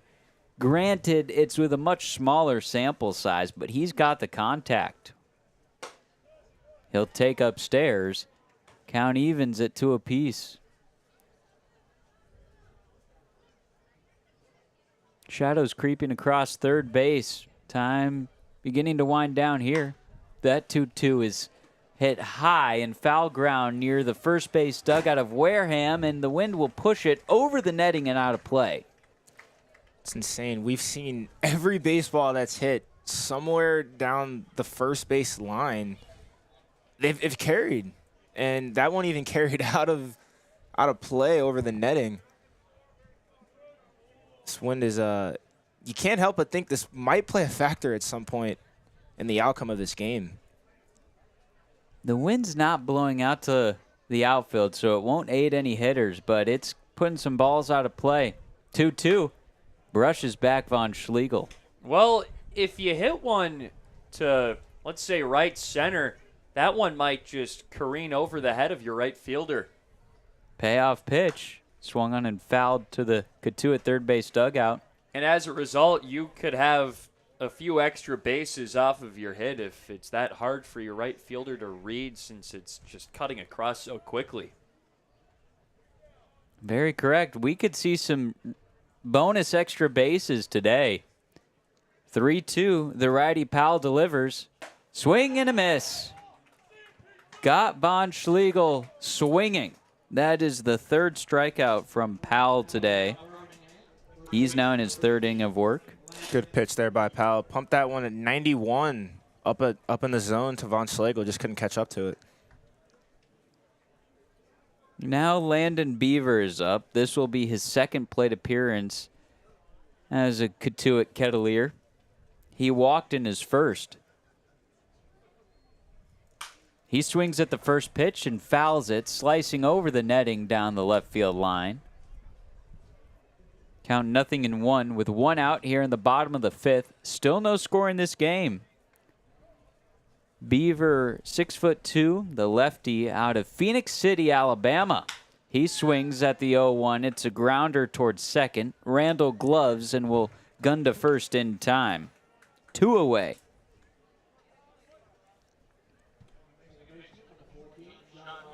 I'll go with a more Cotuit player comparison. Landon Beaver looks like Caden Bogenpole if Bogenpole was about 4 inches shorter. They have the same stride, a similar swing path. I see it. The batter's Sean Martinez now, and he takes the first pitch up and in. Martinez, a very crouched stance in the batter's box. Shortens his height, you could say, by a foot in the batter's box. 1-0. He swings, and this ball is sent into center field, slicing towards right center. And coming in to play it on the run is Yost. Makes the catch up by his shoulder. 1-2-3, retired in order. In the bottom of the 5th, we'll head to the 6th. Still no score here on Cape League TV. Cats Baseball is brought to you by Beacon Gardens, Osterville's premier garden center. You'll find everything you need to beautify your home at Beacon Gardens, where quality products and excellent customer service make them Osterville's premier garden center. Visit Beacon Gardens on Osterville and West Barnstable Road. Wake up to Cape Cod's finest coffee. Cape Cod coffee roasts fresh daily using only the finest beans. With a wide variety of options, from light to dark, flavored to decaf, there's something for everyone. Visit locally in Mashpee Commons and off Route 130 in Mashpee, or venture over the bridge to Wareham Crossing, where each location offers a full bar and menu. Proudly supporting the Cotuit Kettleers, Cape Cod Coffee is passionate about our brews and our community. You'll be ready to power up when the power goes out with generator maintenance and service from RCA Electric in Mashpee. From preventative maintenance plans to 24/7 emergency service, trust RCA to keep your generator humming.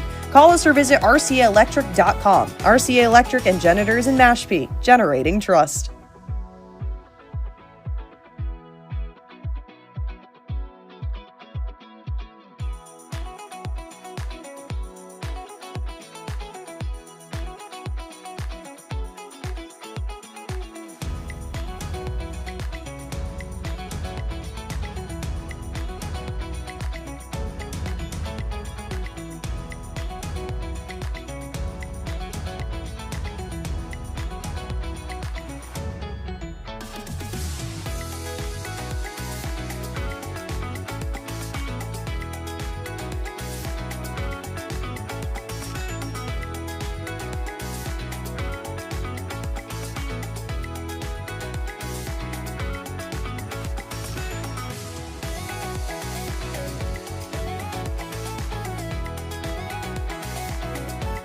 Nick Wimberly's day is done after 5 scoreless innings. Here in the top of the 6th, still no score. New pitcher on the bump for Cotuit. A new face, Kide Atatui, 6'1", 190, the southpaw of Florida Atlantic.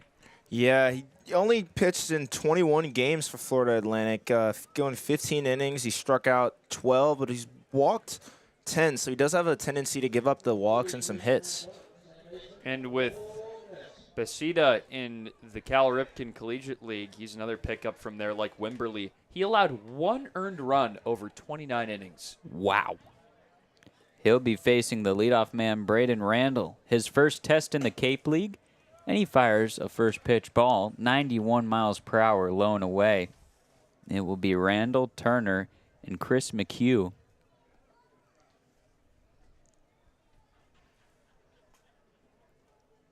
Atatui delivers the 1-0. Catches the lower outside corner. Count evens at 1-1. The southpaw working from the third base side of the slab on the mound. His back to the sun, casting a long shadow across the mound towards first base. The 1-1. Breaking ball, a strike. Randall's 0 for 2 today. He's already been punched out once. Atatui trying to be like his Owl teammate Nick Wimberly to retire a strikeout the first at-bat he faces. 1-2. Did he go around? Yes, he did. A strikeout swinging from Kide Atatui to start his time as a Kettleer. Florida Atlantic boys looking really good today. A lot of FAU. Now they joined Buckler, their college teammate, who's had a really nice summer. So something about those Owl pitchers for the Kettleers. Ooh. The batter's Colby Turner. Didn't see that coming. Anytime you mention the FAU Owls, you got to give a hoot. Colby Turner swings at the first pitch. It's a bouncer towards Farber. The shortstop charges in gloves and throws across the diamond in time. 6-3 on the putout. Ryan Farber making it look as easy as ever at shortstop. 2 away in the top of the 6th. Still no score. And the batter's the 3-hole hitter, Chris McHugh. The righty is 0 for 2 today.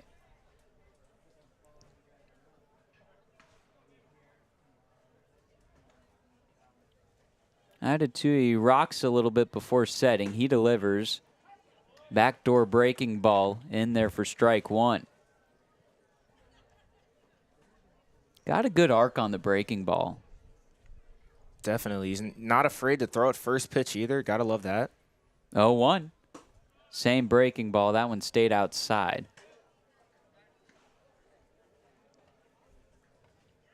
Jaden, you played outfield in college. During these pitcher duels where there's just no real hitting going on, does it get ever lonely out there? Definitely, because usually when there's a pitcher's duel, I mean, there's not really a lot of mound visits, so you're you're a bit apart from your counterparts out there. But it's a lot of thinking going on, but, you know, still at the same time, you know there's a ball that could be ripped your way. McHugh swung and missed on the 1-1 pitch. Now it's 1-2, and McHugh is talking things over with the home plate umpire, Rick Force, who's tapping his chest while motioning towards the Wareham dugout. Ryan Smythe, the skipper for Wareham, comes out to talk things over with his 3-hole hitter, McHugh. The two of them talking just outside the batter's box, and now a member of the training staff for the Gatemen comes out to talk things over. Seems like he's, you know, directing some attention to his left shoulder, it looks like. Maybe something in his swing has happened there, but I don't know what else it could be, because it seemed like he was showing some discomfort after that last swing. He took a healthy hack on the 1-1 pitch. Couldn't catch it. We get the okay from home plate umpire Rick Force. Everyone goes back to the dugout. McHugh will take a deep breath and dig back in. The righty taps home plate. Kide Atatui trying to go 1-2-3 in his first inning as a Ket. 1-2 the count with 2 outs, no one on. 0-0 the score. The pitch just caught a piece of it. Well, at least that's what we thought. But home plate umpire Rick Force says, no, sir. Chris McHugh rung up. 2 strikeouts in the inning for Kide Atatui.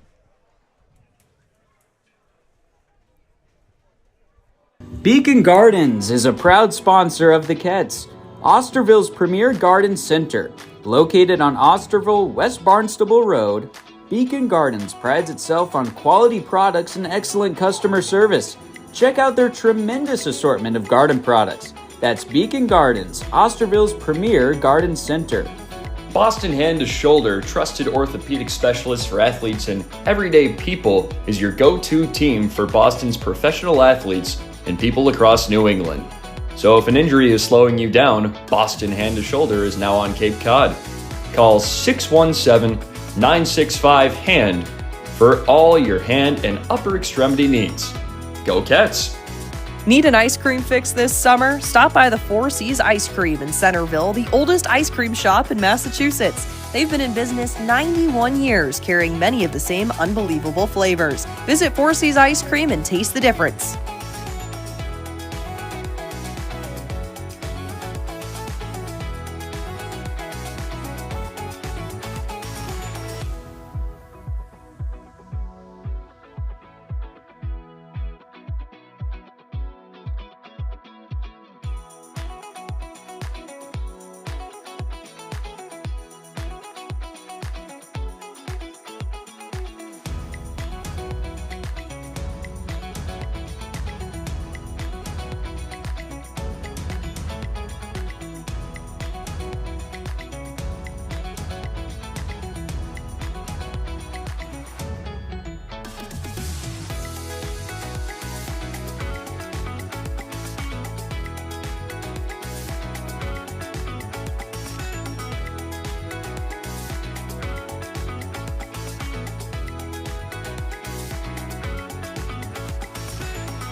Back here, bottom of the 6th at Lowell Park.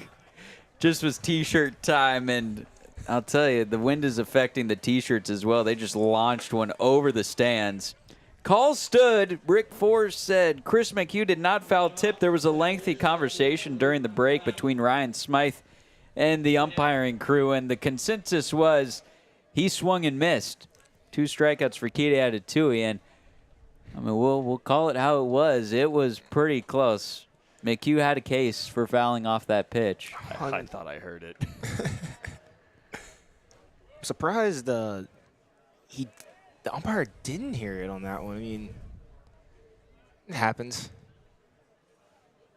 The first pitch to Luke Lavin, the 9-spot hitter for Cotuit, misses outside.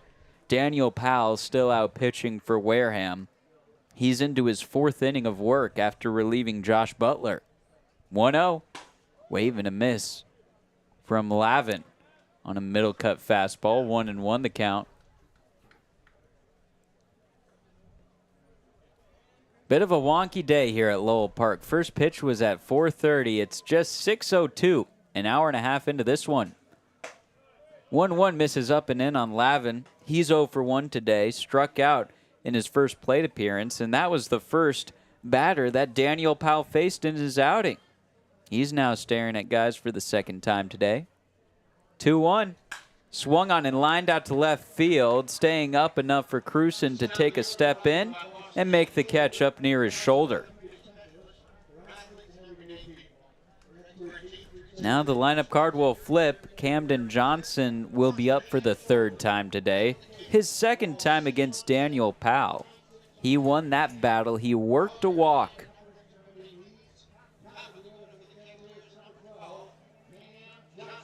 Johnson this season, 13 walks to 27 strikeouts. Likes to take hacks. It's paid off, though. He's already got 38 hits this summer. He takes the first pitch upstairs. And with that, Cam Johnson was moved up to the leadoff spot a couple of weeks ago, and he's been hitting well over 300, getting on base at just under a 400 clip during that time period. 1-0 swung on and lined into left center field, carrying a bit, but the center fielder, Hayden Yost, ranging over to his right, makes the catch halfway between left and center field.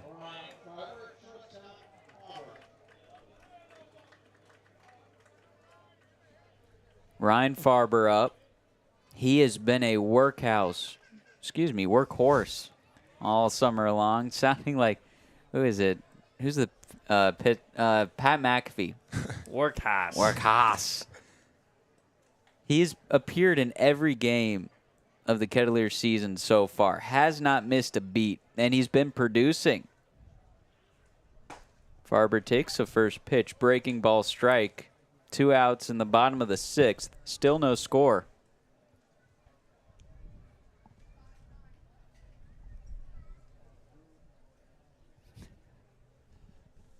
Nothing in 1. The pitch. Upstairs.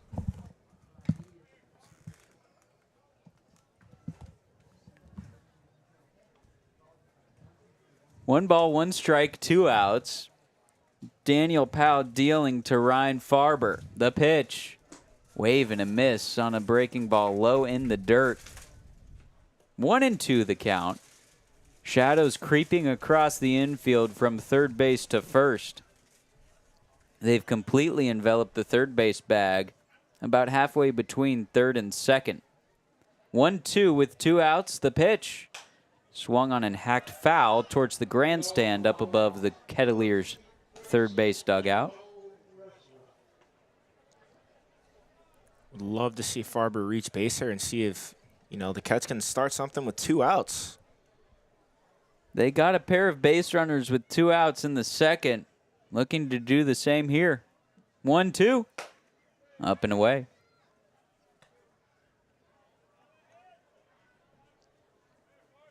Outfield playing pretty shallow. You don't need to play deep the way the wind is blowing today. It's coming in from left field. Will knock down the baseball. Daniel Powell disengages. He'll wipe the sweat off his brow with the navy sleeve of his navy Wareham jersey.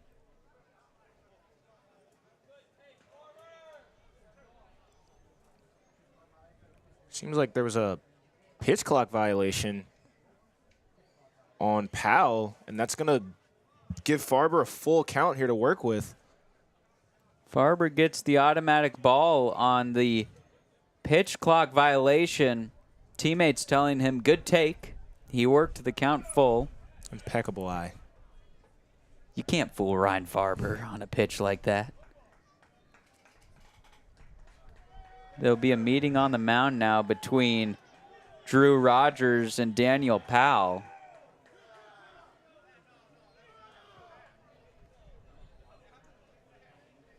And they take away the pitch count violation. That draws Lauren Hibbs out of the dugout. Kevin Frady in the third base coaching box is irate.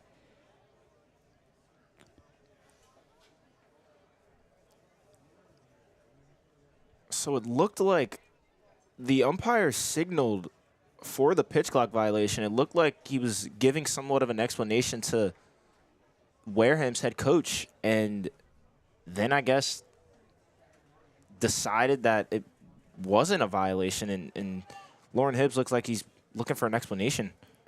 He's talking with home plate umpire Rick Force just outside of the dirt around home plate, and Rick Force says something that gets Lauren Hibbs laughing back to the dugout. I'm not assuming it was something funny. And Lauren Hibbs is still getting his money's worth. He isn't quite back in the dugout, and he's still shouting to Rick Force. 2-2 is the count with 2 outs. No one on here in the bottom of the 6th. Ryan Farber's the batter. Wareham and Cotuit each with 2 hits apiece today. Here's the 2-2. Wave and a miss from Ryan Farber. Draws a big applause and barbaric cheers from the Wareham dugout. They're fired up, welcoming back Daniel Powell. Still no score in this one. 0-0 as we head to the 7th here on Cape League TV. The Kettleers Call to the Bullpen is brought to you by longtime Cotuit residents Pat and John Callahan of Kinlan Grover Compass. With over 4 decades of experience in commercial lending and real estate, Pat and John are the go-to choice for all things in real estate in Cotuit and surrounding towns. Visit them at 618 Falmouth Road in Mashpee. That's the Callahans from Kinlan Grover Compass, proud sponsors and longtime fans of the Kettleers. Boston Hand to Shoulder are a proud sponsor of the Cotuit Kettleers, trusted orthopedic specialist for athletes and everyday people. Their expert team treats everything from sports injuries to everyday wear and tear, helping patients of all ages get back to what they love. Boston Hand to Shoulder is now on the Cape. Call 617-965-HAND for all your hand and upper extremity needs. Be safe and comfortable in your home in any season with a Generac automatic standby generator from RCA Electric and Generators in Mashpee. RCA does it all from consultation to installation to maintenance. For more information, visit rcaelectric.com. RCA Electric and Generators in Mashpee, generating trust.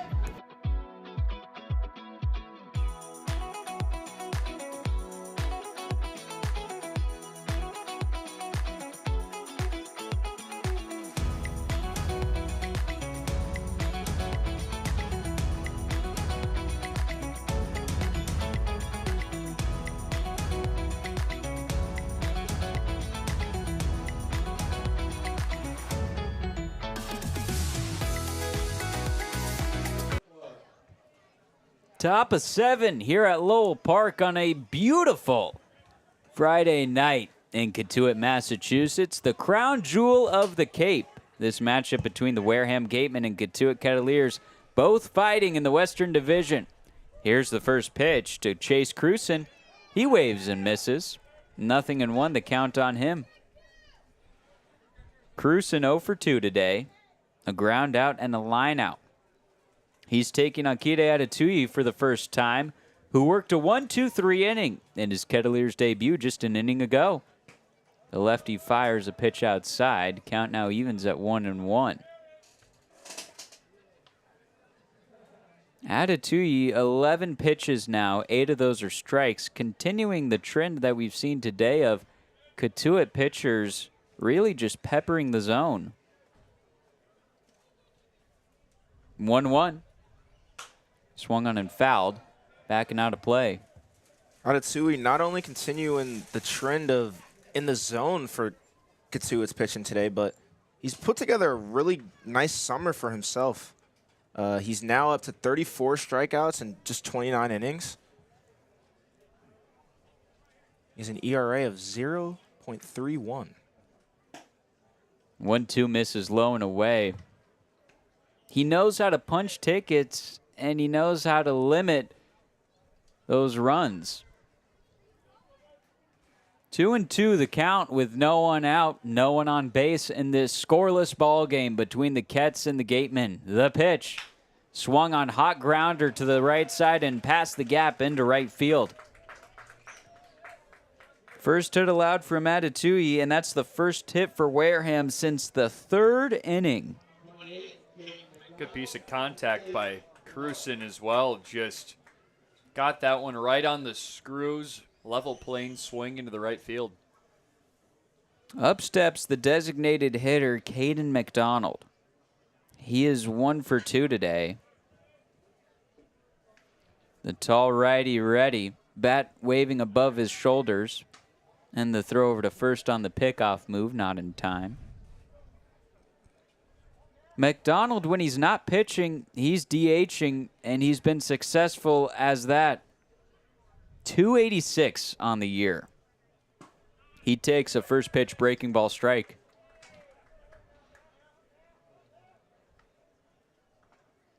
Seen a lot more two-way players. You could suppose that there were still a good amount just throughout baseball's history, especially back when you didn't have guys specialized. Another pickoff not in time, but now you're really seeing the two-ways get publicized just due to the value in them. 100%. I mean, we've seen a select number of guys drafted in the last few years that can definitely do both. Wave and a miss at the 0-1. Count now 0-2. I find it interesting that the training regimen, you'd have to kind of go through that just on a daily, weekly basis with getting your work in. 0-2, a runner on first, no one out. The pitch. Runner goes, the pitch is low, and it pops out of the glove of Natili. There won't be a throw down to second. Cruson reaches on a stolen base. He was going before the pitch was thrown. A runner on second, still no one out. Wareham nothing, Cotuit nothing. 1-2, the pitch. Swung on, hot grounder towards second. Martinez gloves, throws to first in time. 1 out now, but advancing to third is Cruson on that infield ground out. The first run of the ball game, just 90 feet away, as Chris Ramirez digs in.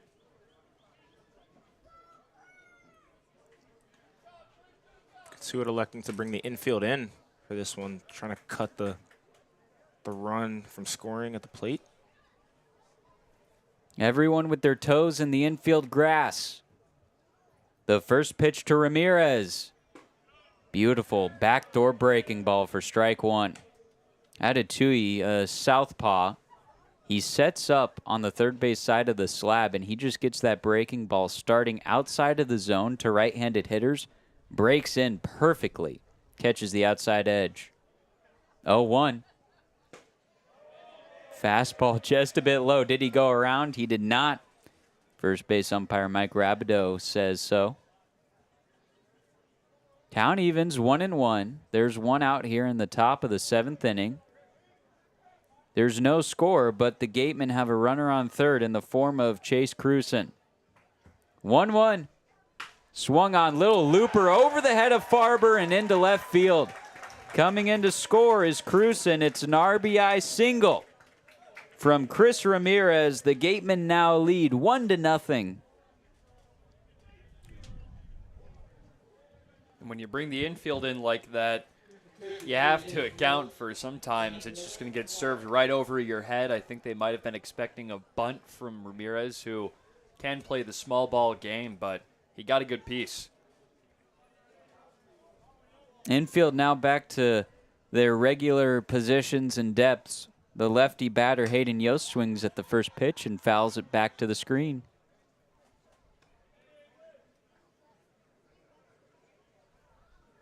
That's the first run Cotuit pitching has allowed, and make it 12 innings. Had a little bit of a scoreless streak going. Pickoff move to first, not in time. And the Cats haven't scored in 13. It's a little more than that now. I think it's up to 17. Oh, one misses outside. 1-1 now, the count with one out. And that just can't happen when you're in a postseason push like this. You only have 3 games left, and if you're not scoring, you're at the mercy of the other teams, and now you're very close to being in last. 1-1, tapped foul. Just especially with the pitching performances Cotuit has gotten in not even the last, couple of days, the last few weeks, it just coming down to the end of this potential, playoff race, it's a bit frustrating that, you can't really get the offense to kind of jumpstart because you see it. You've seen these explosive outbursts at times. 1 ball, 2 strikes, 1 out. Wareham up 1-0. The pitch swung on and fouled back to the backstop again. It's been a great performance from Cotuit pitching, especially this week. Outside of Sunday's game against Brewster, Ket's Arms have not allowed more than 3 runs in a game. Highlighted last night with a 1-run allowed performance against Orleans, but the bats just have not been there for Cotuit. Pick off to first, not in time.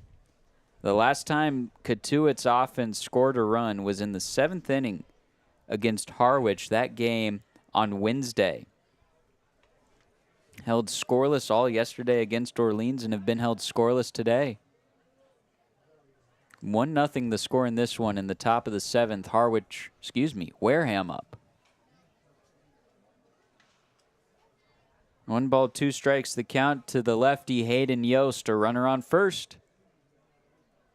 Here's the pitch. Runner goes. It's outside. The throw down to second. It's on a line, and they didn't get him. It was a bang-bang play. Ryan Farber kept the tag applied on the speedy Chris Ramirez in case he overslid the bag, but he was able to keep a glove on it the entire time. It's a great shoot by Natili. Just snuck in there. Ramirez. 2-2 the count. The pitch. Wave and a miss. 3rd strikeout of the day from Kide Atatui. All of them swinging. The breaking ball of his has been looking absolutely great. He's not afraid to throw it in different counts, and he's getting the results. The batter now, Jack Cale, the 8-hole hitter. He swings at the first pitch. It's a line drive over the head of Ryan Farber into left center field. Rounding third is Ramirez. He won't have to be contested by a throw home. The throw goes to second. And Ramirez scores an RBI single off the bat of Jack Cale. Atatui didn't even give up a contact that wasn't even that hard. Both base hits he's given up in this inning have just trickled over the shortstop's head. Wareham scores 2 here in the top of the 7th. The Gatemen up 2-0 over Cotuit. 2 outs. The first pitch, a strike to Drew Rogers. The catcher batting 9th today. He is 1 for 2. A single and a ground out.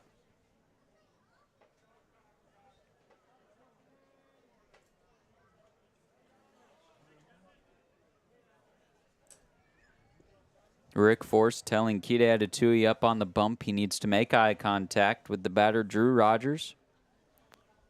No balls and a strike with 2 outs. Kale is on first for Wareham. The pitch. Inside, and Attili pounces on it. Took a hop before getting to his chest protector. Counts 1-1. Outfield straight away.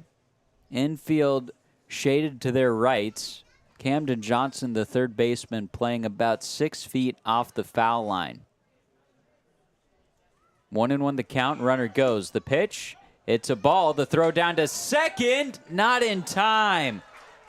Just barely behind the runner, Jack Kale. The jump by Kale wasn't great, but the throw was high, and there just wasn't really a chance for Martinez to get to him. That is the third stolen base of the inning from Wareham. Everyone who's reached has swiped second base. 2-1. Breaking ball in there for a strike. Count evens at 2-2. And the Gatemen, when they get those runners into scoring position, they've made it count. Both times, aside from Kale, who's on second now, both times the Gatemen have stole second. Those guys came around to score. 2-2 with 2 outs. Atatui delivers. Swing and a miss. He'll get out of the inning with his 4th strikeout, but the Gatemen score 2 runs in the away half of the 7th. They're up 2-0 over Cotuit in game 38 of this season. Stretch time at Lowell Park. The Kettleers interns and the very popular t-shirt toss is brought to you by Paul J. Casalt & Sons, certified roofing experts proudly serving Cape Cod and Plymouth since 1927. If you've got roofing, siding, or gutter needs, let the Casalt family take care of your family. Hi, Connor Shue here. Beacon Gardens is Osterville's premier garden center. Located on Osterville and West Barnstable Road, Beacon Gardens prides itself on quality products and excellent customer service. Check out their tremendous assortment of garden products. That's Beacon Gardens, Osterville's premier garden center. You'll be ready to power up when the power goes out with generator maintenance and service from RCA Electric in Mashpee. From preventative maintenance plans to 24/7 emergency service, trust RCA to keep your generator humming. Call us or visit rcaelectric.com. RCA Electric and Generators in Mashpee. Generating trust.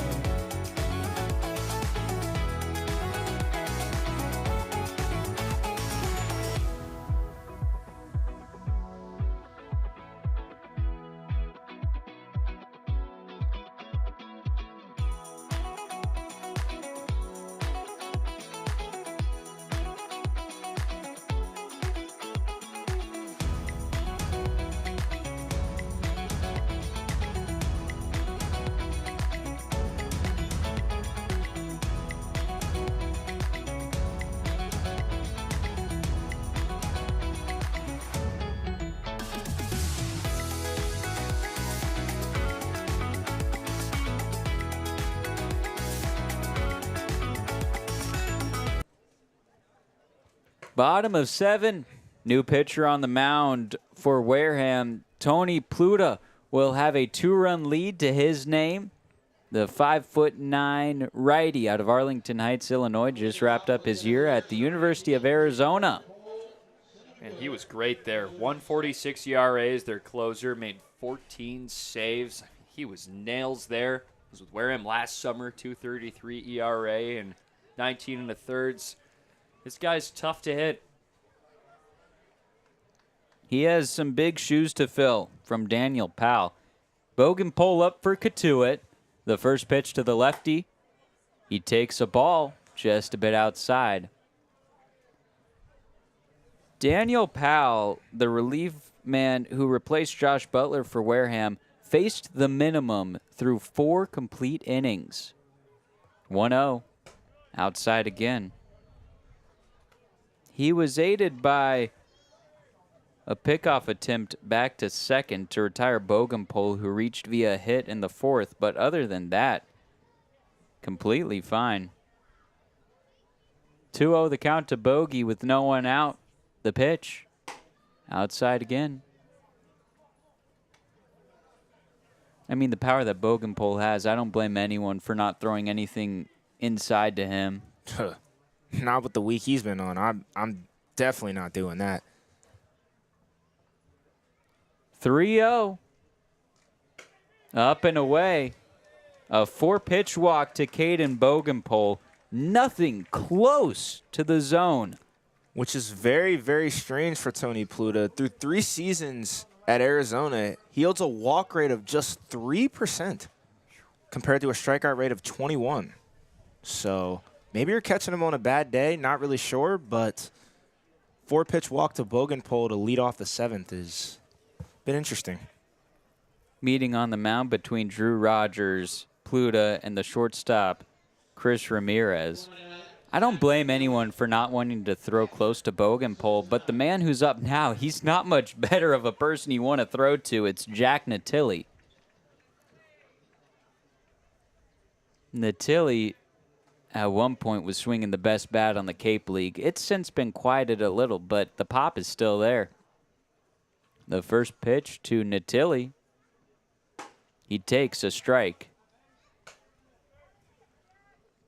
Chris, you just mentioned during this past half inning, if there's an opportunity for the Kets to answer back to what just happened in the top half, it's going to be now with these hitters up. A lot of power at this part in the lineup card for Cotuit. 0-1 pitch with no one out. Inside nearly catches the front knee of Natilli. Wareham plated 2 runs in the top of this frame. That's been all the scoring so far. The Gatemen up 2-0 over Cotuit. The Kets have been held to just 2 hits today. 1-1, the count.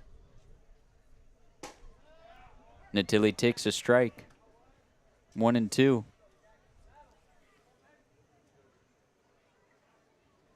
Shadows completely across the pitcher's mound here at Lowell Park. They've crept across left field as well. 1-2. Here's the pitch. Swung on and softly popped up towards shallow right field, going out to play at Randall, and he'll make the catch about 5 steps into the outfield grass. The second baseman covering some ground on that pop out. Had to range a good 40 feet to get to that one, and you saw that late break. The wind isn't whipping as much as it was earlier in the game, but it still had some carry to its right, so Randall had to run a long way. The batter's Nolan Stevens. He's 0 for 2 today. There's an American flag in left center field just hanging on its tall silver pole. Stevens takes a first pitch strike. I think that's a bad gauge of the wind the more I think about it, though, because it's kind of nestled among some trees. You look at the tops of trees to our left that are a little more open to the wind, and they're still blowing just a tad bit. That pitch is swung on in line down the third base line, but foul just by a hair. It was hugging the line. Had a bit of a slice on it. Counts 0-2 on Nolan Stevens. 1 out here in the bottom of 7.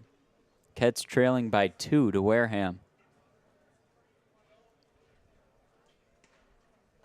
Big gap up the middle as well as to the right side of the infield. Here's the 0-2 pitch. Low and away.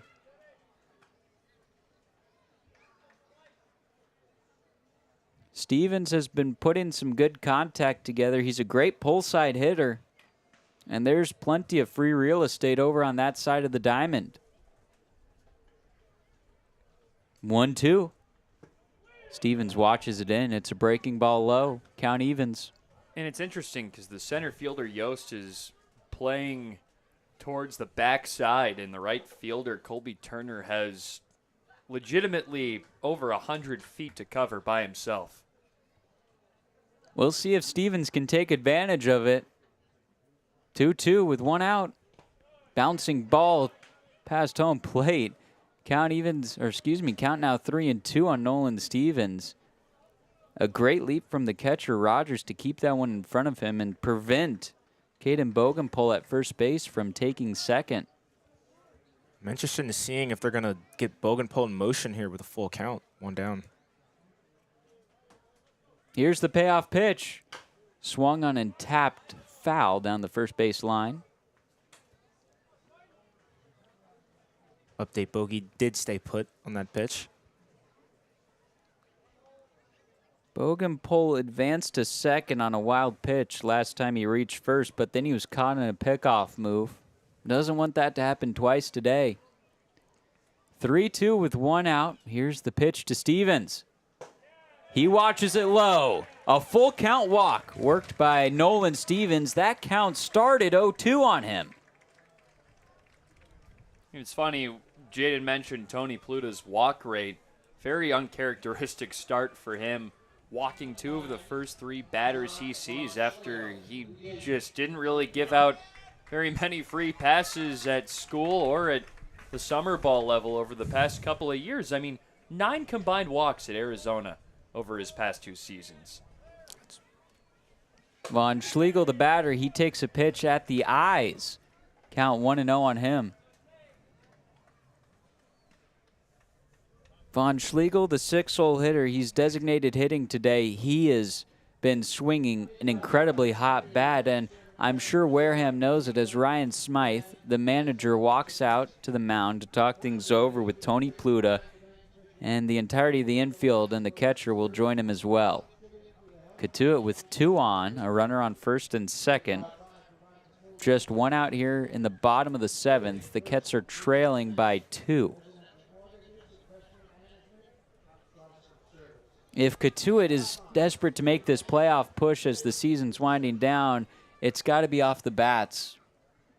It's going to have to be, and this is a prime spot right now. You have 2 guys on, 1 out, a pitcher who's uncharacteristically walked 2 guys in the inning, and one of your hottest hitters up.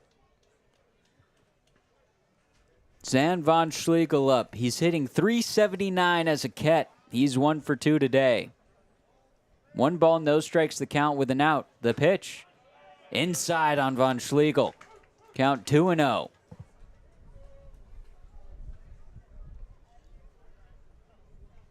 Infield playing at double play depth. Big gap on the left side as the third baseman Kale is hugging the foul line. 1-0. That's ripped up the middle, off the mound and into center field. Bogenpol held at third. He'll get back there quick as the throw goes to home. The bases are loaded for Landon Beaver. Lovely piece of hit in there by Von Schlegel. Just not trying to do too much, just literally hitting it right back from where it came from, up the middle. And the Kets going to be careful in that situation, going to make sure to hold Bogenpol to load the bases with only 1 out. Runners at every station for the Kets. Just 1 out in the home half of the 7th. And the new Kettleer, Landon Beaver, is up. Just arriving on Cape. He's only taken now 3 plate appearances for the Kets. He takes a first pitch strike. 0-1 the count to Beaver, the first baseman for Cotuit. He's 0 for 1 today. He was walked in his first plate appearance as a Ket. 0-1 the pitch. And there again. Breaking ball caught the inside half of the zone. Counts now 0-2 on Landon Beaver. Coming out of high school, he was the #1 first base recruit in the state of Alabama. 0-2 the pitch. Swung on, ripped down the first baseline, but foul. Man, that was close. Ball was scorched off the bat of Beaver. That would have probably cleared the bases if that landed on the line. Wareham up 2-0. Interesting point here. Beaver has 3 sacrifice flies this summer with Strasburg. 0-2. Outside. Count now 1-2. Yeah, you kind of just want to get one into the outfield here if you're Beaver and you have 1 out to play with, so. Only 1 out on the scoreboard. A sacrifice fly here would cut Wareham's lead in half. Bases juiced, 1 ball and 2 strikes to Landon Beaver. The pitch. Breaking ball upstairs. Count evens at 2-2. It's a good take there, especially on a breaking ball in that situation. Being able to see it up and not being able to try to go and attack it instead of popping that one up. Good eyes there from Beaver. 2-2 the count. Corner infield tucked in. 1 out. Here's the pitch. Bounced in there, ball 3. Count runs full. That draws a thunderous applause from the Cotuit fans up above their dugout. They're hooting and hollering. Bases loaded. Payoff pitch coming. Bogenpol on third. Stevens on second. Von Schlegel on first. Beaver the batter. Here's the 3-2. Swung on and fouled off. He stays alive. Barely got a piece of that one just off the end of his bat, straight in the dirt. That is a defensive swing.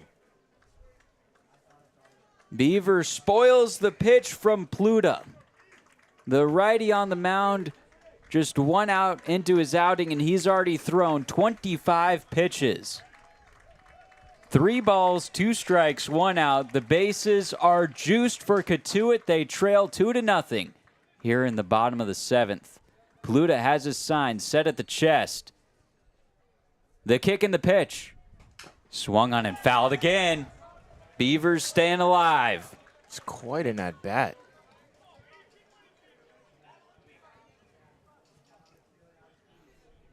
I think that was pitch number 8, and he's just working Pluta. Beaver takes a deep breath. He digs back into the left-handed batter's box. Base is full for Cotuit. Payoff pitch again. It's the 9th of the at-bat. Swung on and fouled again. Battling Beaver, staying alive.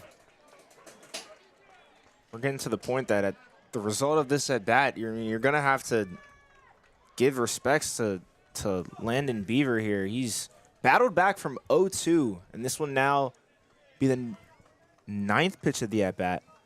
Excuse me, the 10th. At the bare minimum, he's just working up the pitch count of Pluta. We'll do the 3-2 count again, once more. A ball that misses inside. Beaver draws a bases-loaded walk. Bogenpol trots in to score. Cotuit plates their first run of the ball game. Wareham's lead cut in half. Needed that. They needed that so badly. And you saw Landon Beaver, the emphatic toss of the bat after taking that pitch. And it was close. That is a big league take from Landon Beaver. The batter's now Sean Martinez. Deep crouch in the batter's box. Trouble not done yet. He swings at the first pitch and fouls it up and over the press box. It's got to inject some energy into the Cats dugout and just in the ballpark in general. Boy, did Cotuit need that run. A big walk worked by Beaver. He's on first. 0-1 the count to Sean Martinez with 1 out. The pitch misses outside. Pluta now 30 pitches into his outing. He's thrown 14 strikes. Needing to find the zone here. Runners at every station for the Cats. They only trail by 1 now. The 1-1. Swung on and foul tipped into the mitt. If Pluta can't get out of this one, Wareham is really in trouble. There's no one warming up over in their bullpen. Martinez looking for his first hit as a Kettleer. A base hit here could bring in a run or 2 if it's into the outfield. 1-2. Swung on, ripped up the middle, caught by the second baseman Randall, and he'll hop on second to double up the Cats as Von Schlegel was caught off the base paths. That's an inning-ending double play with the bases loaded. Cotuit gets a run back. Wareham up 2-1. We'll head to the 8th here on Cape League TV. Be safe and comfortable in your home in any season with a Generatic automatic standby generator from RCA Electric and Generators in Mashpee. RCA does it all, from consultation to installation to maintenance. For more information, visit rcaelectric.com. RCA Electric and Generators in Mashpee, generating trust. Hi, Connor Shue here. Wake up to Cape Cod's finest coffee. Cape Cod coffee roasts fresh daily using only the finest beans. With a wide variety of options from light to dark, flavored to decaf, there's something for everyone. Visit locally in Mashpee Commons and off Route 130 in Mashpee, or venture over the bridge to Wareham Crossing, where each location offers a full bar and menu. Proudly sponsoring the Cotuit Kettleers, Cape Cod Coffee is passionate about our brews and our community.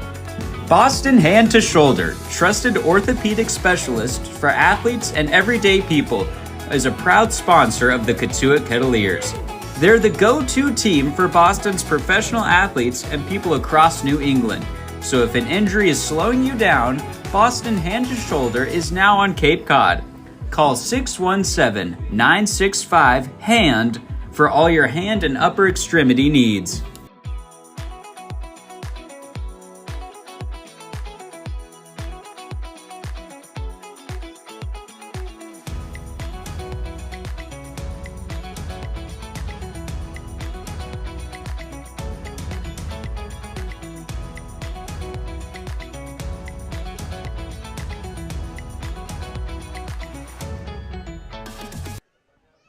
It has been a tense ball game here at Lowell Park. We've hit the 8th inning, and Wareham is up 2-1 over Cotuit. All runs coming in the 7th inning for both teams. The batter, Braden Randall, swings and misses at the first pitch. Count 0-1 to him. Kide Atatui out for his 3rd inning of work as a Kettleer. His first frame was flawless. A 1-2-3 inning with a pair of punch-outs. His 2nd inning, he surrendered a pair of runs, but got 2 more strikeouts. The 0-1 misses outside and kicks off the glove of Natili towards the third base dugout of the Kets. Count evens at 1-1. Randall today, he's 0 for 3, has 2 strikeouts, both swinging. This is his 2nd time facing Atatui. 1-1. And that plunks him. Rode high and inside, caught the front shoulder of the lefty Braden Randall. And he'll take first base.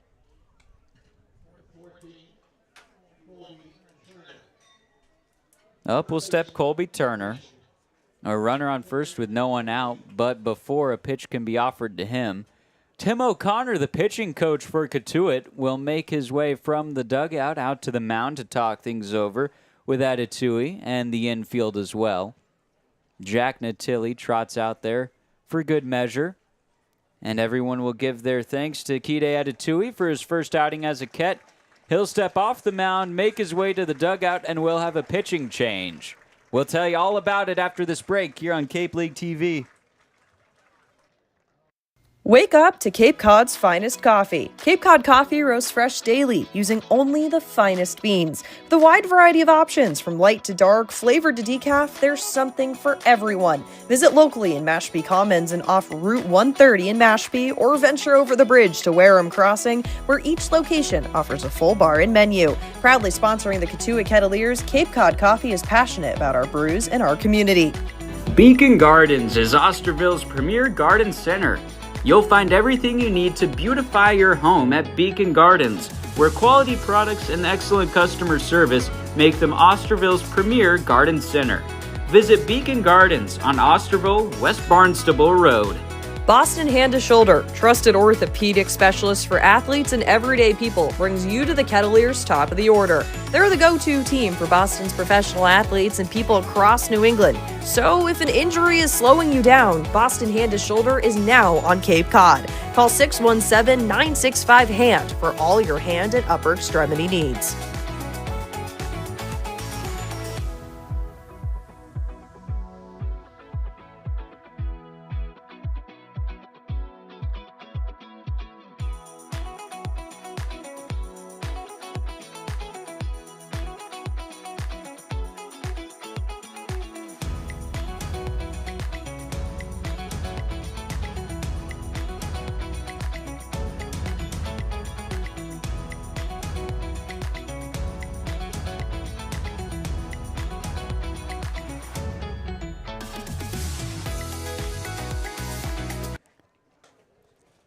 Pitching change for the Kettleers, replacing Kide Atatui. Another new face for Cotuit.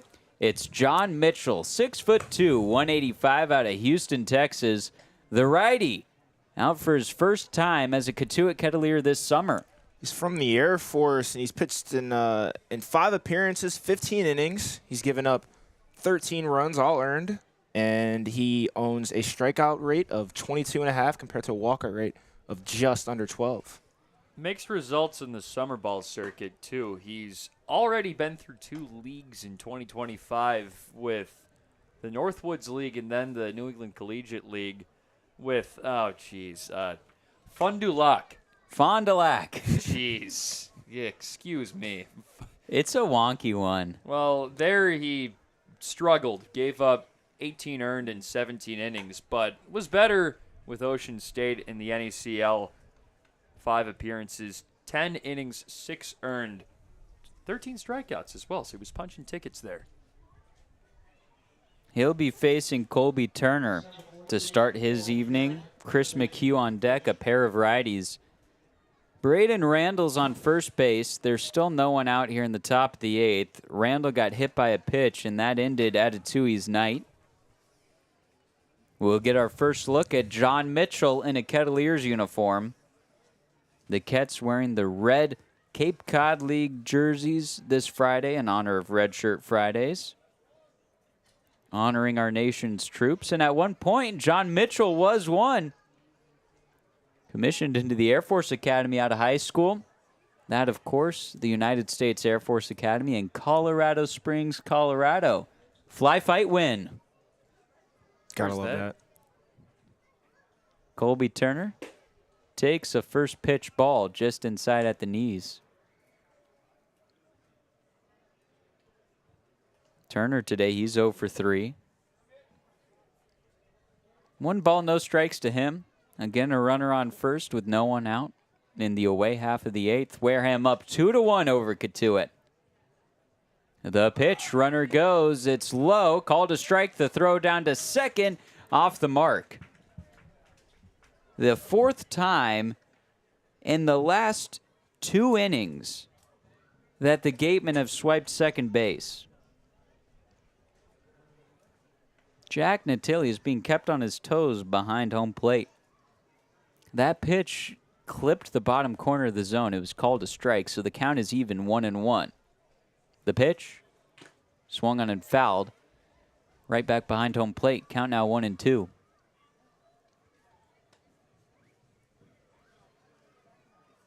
Kets infield playing deep on the left half.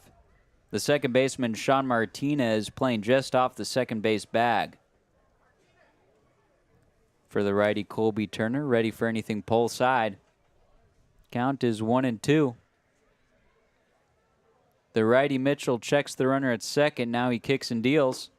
It's low and away. Count evens at 2-2. John Mitchell, his setup on the mound, very similar to former Kettleer Tyler Albanese, where your front foot is kicked way out in front and you're almost closed off towards the batter. You're showing your numbers. The 2-2 swung on and grounded towards Farber at short. He's coming in to play it. Gloves and throws across the diamond in time to retire Colby Turner. Advancing to third is Braden Randall. Wareham scored 2 runs in the top of the 7th. That's been all the scoring for the Gatemen so far. Cotuit scoring a run in the 7th, and that's been all the scoring for the Kets so far. Pinch hitter and Foster Apple for Chris McHugh. Another righty replacing that spot in the lineup. And the first pitch to him, a strike at the bottom part of the zone. Foster Apple just wrapped up his year at Stetson. This is his second now game for the Gatemen. He went 2 for 4 in his first game. The 0-1, he's showing bunt, pulls it back. That pitch missed outside. Count evens at 1-1. The Kettleers infield playing shallow. Just a runner on third for Wareham in the form of Braden Randall. The first baseman, Landon Beaver, playing entirely in the infield grass Everyone else just the toes. The 1-1. Swung on and grounded down the third base line and foul. Randall got a great jump at third. He crossed home plate. He'll have to make his way back. Count will be 1-2. Foster Apple, isn't that a baseball name? It's an interesting one. I don't think I've ever heard the Foster Apple combination before in my life. I like it. I like it. I personally haven't heard the Apple in the last name. That's Eli Apple. there you go. Yeah. Am I tripping, or is there a dessert called Apples Foster? I don't know. 1-2 with 1 out, a runner on third. The pitch. Got him looking. Froze him on a pitch outside. First strikeout of John Mitchell's time as a Kettleer. There's now 2 outs on the scoreboard. Wareham still with a runner on third. And the batter is the cleanup man, Chase Cruson. Huge punch out there. Now just pretty much 1 pitch away from getting out of this. Apples Foster, it is a dessert. Cruson today, he's 1 for 3. He takes a first pitch ball at his toes. It's quite some ball knowledge from you. Have you ever had Apples Foster? Maybe I have. If I did, I don't really remember it. It's like Bananas Foster, but instead of bananas, it's with apples. 1-0. Just a bit outside. Belt high fastball, 93 miles per hour. Well, now you have to tell us what Apples Foster is. Okay. Well, apparently it's a twist on Bananas Foster. Well, I don't know if that helps. Okay. Apples Foster, it's prepared with apples, cherries, and your choice of bourbon. The 2-0 pitch misses inside. Counts now 3-0. Not quite knowing what it is. So who's Foster? Foster's the guy who just struck out. Well, yeah. Who's on first? The answer is no one. 3-0's the count, and that pitch clips the inside corner. Counts 3-1 now with 2 outs. Only a runner on third in Braden Randall.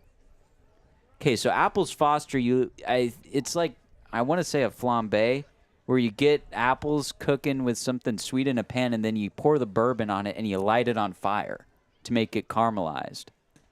3-1, that pitch misses inside, gets away from Natili. He's going to meet Braden Randall at home plate. He broke from third and was tagged out by Jack Natili. 3 outs. Now in the top of the 8th, that will end it. Wareham 2, Cotuit 1. We'll head to the home half of the 8th here on the Kettleers Digital Network. Be safe and comfortable in your home in any season with a Generac automatic standby generator from RCA Electric and Generators in Mashpee.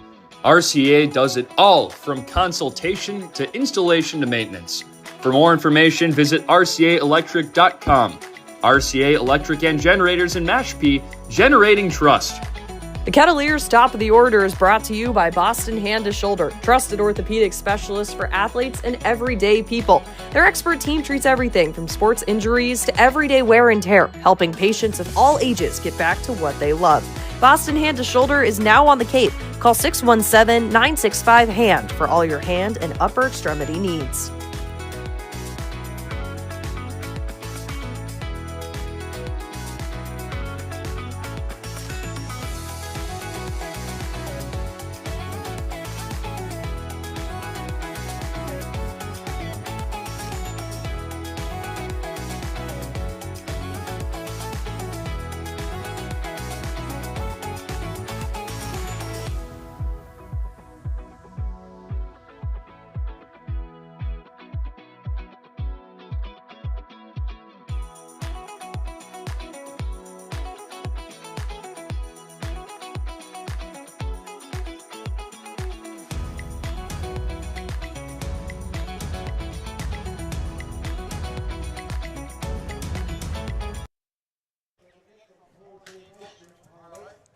Great defense from Jack Natili in the last half inning. Kept Wareham at 2. The Gatemen lead the Kettleers 2-1. We've hit the home half of the 8th. There's a new pitcher out on the mound for Wareham, replacing Tony Pluta after just 1 inning. Josh McDevitt from Missouri comes into this one. It's his first appearance with the Wareham Gatemen. He was previously in the NECL earlier this summer after an interesting season at Missouri. 11 1/3 innings pitched, 12 earned runs, 14 strikeouts. Josh McDevitt, 6'2", 195. The righty, like you mentioned, Connor, wrapping up his year at Missouri. He's from Effingham, Illinois. He'll be taking the top part, we'll call it the bottom, then the top part of this Cotuit lineup card. The 9-hole hitter, Luke Lavin, and then the lineup card will flip to Camden Johnson and Ryan Farber. Looking to put some runs on the board. The first pitch to Lavin. He takes a strike. Whole lot still to play for in this Cape League season. In the Western Division, only one team has clinched, and that's Wareham. Currently sitting at 38 points and in sole possession of first place.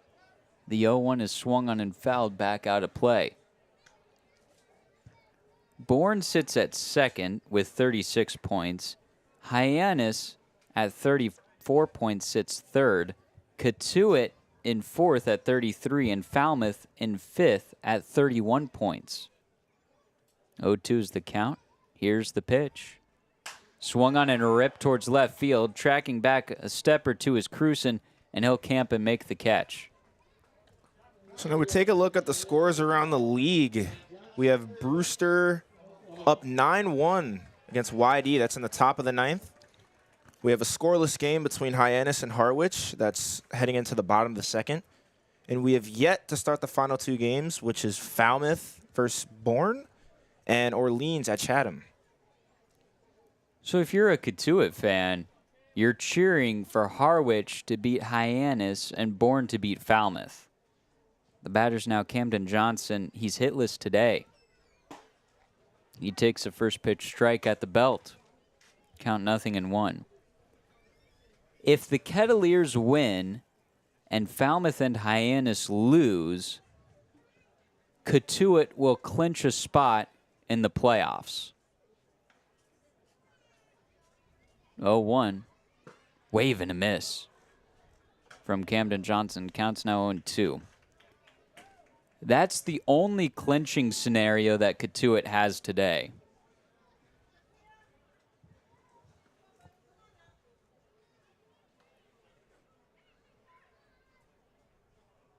Nothing and 2 the count to Johnson with 1 out. The pitch. Swung on and fouled softly over the netting, out of play. Into the grandstand, and a fan tried to make a catch on it. Couldn't hang on. It will go to the fan in front of him.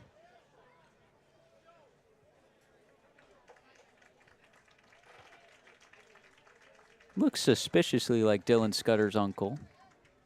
Don't know if he's in attendance. No balls, 2 strikes and out. Here's the pitch. Swung on and fouled back again. 7 o'clock local time here in Cotuit, Massachusetts. Sun beginning to fade. A pocket of sunlight still in right field. Everything else consumed by shadows at Lowell Park.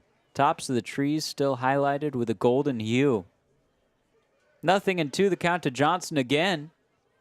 Swung on, ripped back up the middle, off the mound, slowly dribbling into center field for a base hit. Johnson will pump the brakes at first as Hayden Yost in center got that ball in quick. A 1-out base runner for Cotuit. That ground ball didn't have a lot of speed, but it's found its way to the outfield. 100%. You just got to keep it really, really simple. He fouled off a couple pitches and just saw one that he was able to hit right back up the middle. And the Cats have something brewing here with 1 out. Ryan Farber, the switch hitter, will be the batter. He's 0 for 3 today. A brief pause in play as Hayden Yostin center had to make his way to the left center field fence to retrieve a wiffle ball that was hit over the fence by some young Kets fans out there playing. Everyone's good now. Farber digs in. The first offering to him from the new pitcher, Josh McDivitt, is a strike about hand high, caught the inside half of the zone. Infield playing at double play depth for Wareham. 1 out here in the bottom of the 8th. Cotuit trailing 2-1. The Kets have a runner on first in Camden Johnson. He's very quick. The pickoff to first isn't in time. Johnson has already been caught stealing once today. He's the Kettleers team leader in the speed department. He's 16 for 21 on stolen bases this season. 0-1 the count to Farber. He takes another strike, inner half.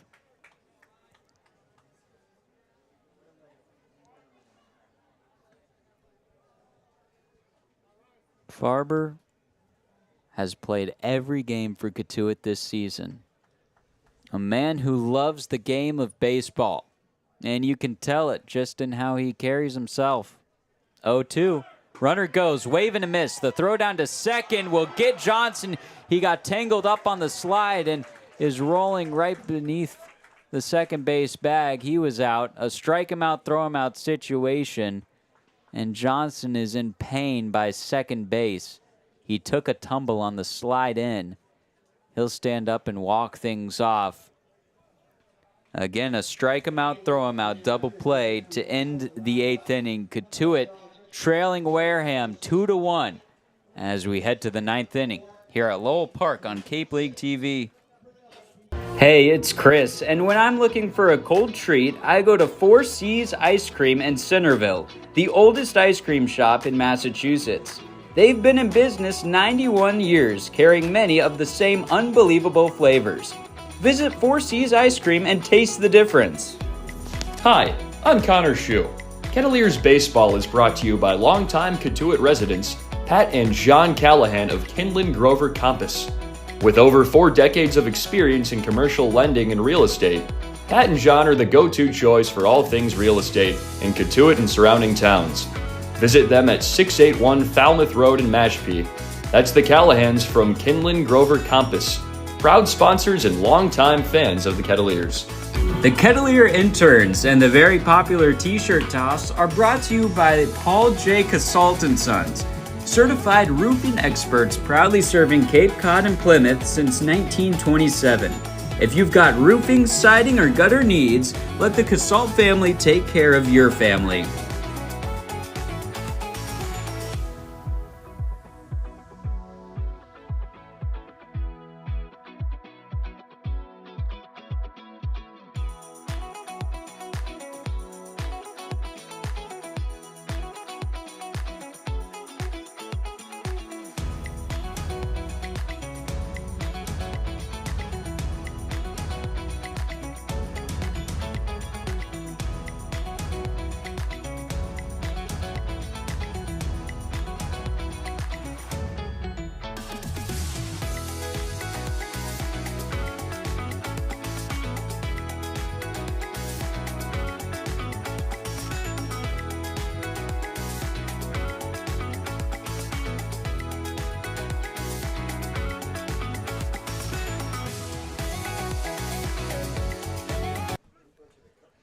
Top of the 9th. Wareham up 2-1 over the Kets. 6 outs to decide this one unless these two teams are tied. And then we'll play another inning. Do or die time for the Kettleers. Playoffs quickly approaching. A win here tonight would be great for Cotuit's playoff hopes. A loss and you're beginning to watch other games to see how you're faring. Caden McDonald will lead things off to start this 9th inning. He's facing John Mitchell. Mitchell throws a first pitch that McDonald will swing and foul off. Count 0-1. McDonald 1 for 3 today. his lone hit, a single in his first plate appearance. Infield playing deep. 0-1. Swung on a hot grounder towards Farber at short. He didn't even need to move. Grips and guns over to first in time. 6-3 on the putout. Good start there by Mitchell to retire the first out in what needs to be a clean inning for Cotuit. They want to have any chance at making a comeback and helping their playoff chances here. Chris Ramirez now the batter. The shortstop who just wrapped up his year at California Baptist. From the WAC to the CCBL. 1 out, top of the ninth, 2-1 ball game. Ramirez takes the first pitch ball just a bit low and away. Mitchell's got a bit more velo on his fastball. He's getting up close to mid-90s. We've seen some 93 and 94 out of him today. 1-0. Swung on and fouled back off Natilli. Pardon, that caught the chest protector of Rick Force, the home plate umpire. He gives a flex, taps his chest protector, says, "I'm good." It's quite a hack there by Ramirez. Kind of swung out of his shoes a little bit. He wanted all the baseball. Instead, the count will even at 1-1. Bit of a cooler one here on Cape. 69 degrees right now at Lowell Park. 1-1 with 1 out. Swung on and fouled off and out of play up above the first base dugout of Wareham. Count now 1-2. It was a blistering hot week here on Cape, and then some showers came through yesterday. Really cooled things down. Some nice relief. 1-2 with 1 out. Upstairs. I mean, we were talking. It kind of feels like fall now. I mean, it's fitting. Football's starting pretty soon at the Hall of Fame game for the NFL yesterday, and baseball's winding down too. Trade deadline's over. We're approaching autumn. 2-2. Swung on and flew into right field on his horse Stevens. He's chasing it down, and he makes the catch up above his head, straddling the foul line deep in right field.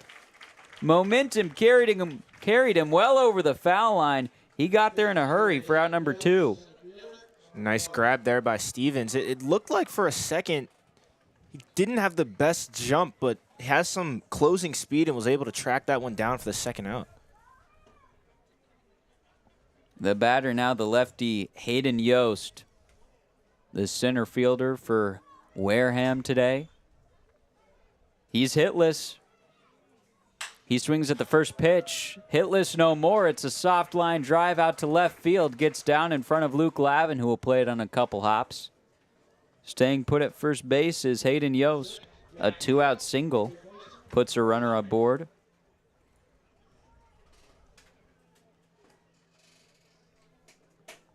Tim O'Connor will walk out to the mound to talk things over with John Mitchell.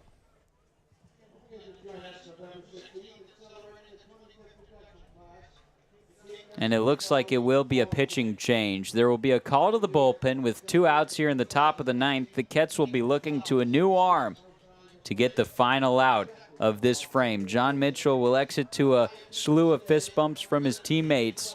Wareham up 2-1 over Cotuit. We'll take a quick break here on Cape League TV. The Kettleers Call to the Bullpen is brought to you by Beacon Gardens, Osterville's premier garden center. Located on Osterville, West Barnstable Road, Beacon Gardens prides itself on quality products and excellent customer service. Check out their tremendous assortment of garden products. That's Beacon Gardens, Osterville's premier garden center. Hey, it's Chris here. From bean to bite, sip, savor, and share a moment at Cape Cod Coffee. Their 2 Mashpee locations include the perfect brunch spot in Mashpee Commons and a lunch and dinner restaurant with a full bar right off Route 130. Cape Cod Coffee has also opened a new location in Wareham Crossing where you can indulge in delicious breakfast, lunch, and dinner options. Visiting any of these locations will leave you absolutely thrilled. Cape Cod Coffee is a proud sponsor of the Cotuit Kettleers.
New arm out on the mound for the Cotuit Kettleers. Just one out to go here in the top of the ninth inning. Wareham up 2-1 over the Cats.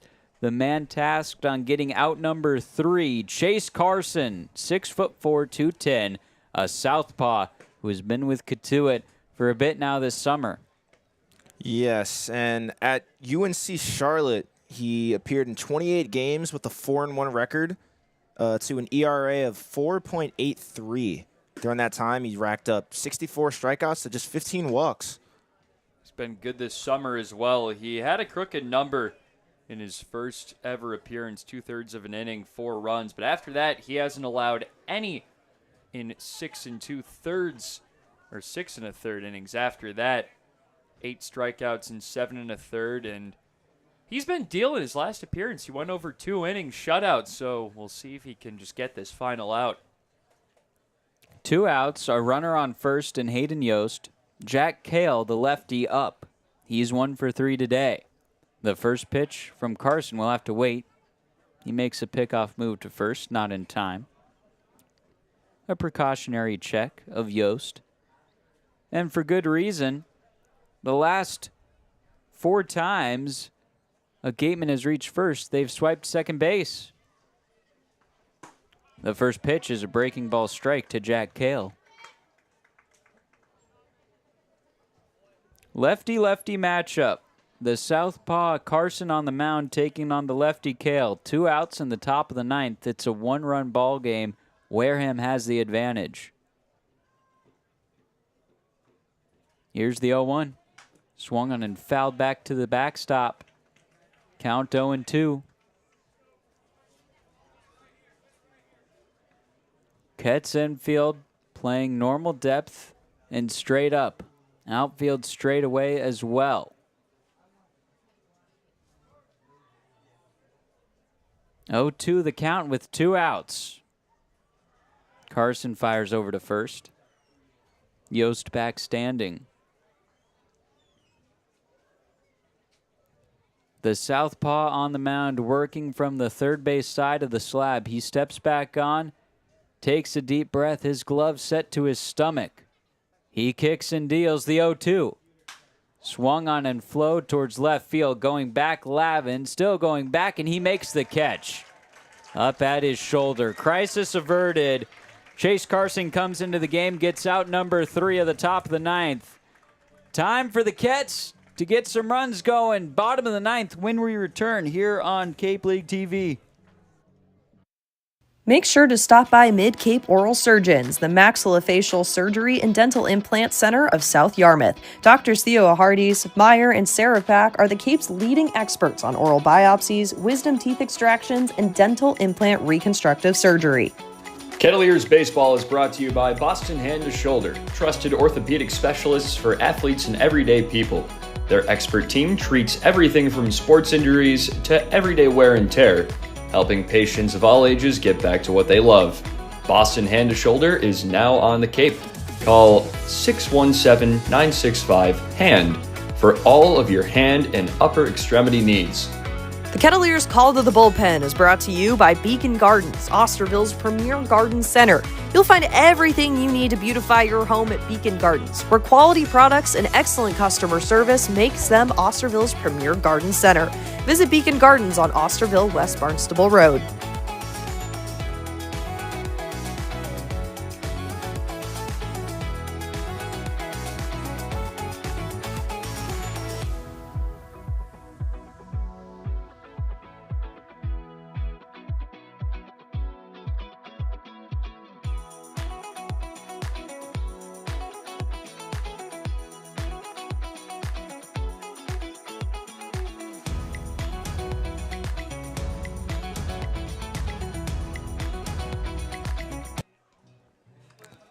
This broadcast is a copyrighted production of the Cape Cod Baseball League. Any unauthorized duplication, retransmission, or any other use is strictly prohibited.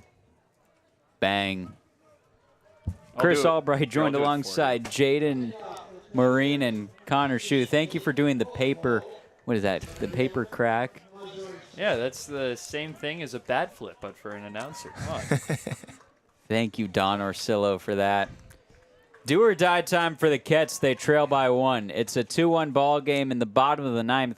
The batter's Caden Bogenpole. He takes a first pitch ball low.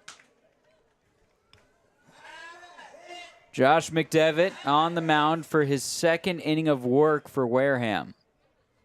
The righty went 1-2-3, aided by a caught stealing on a strike him out, throw him out in the 8th.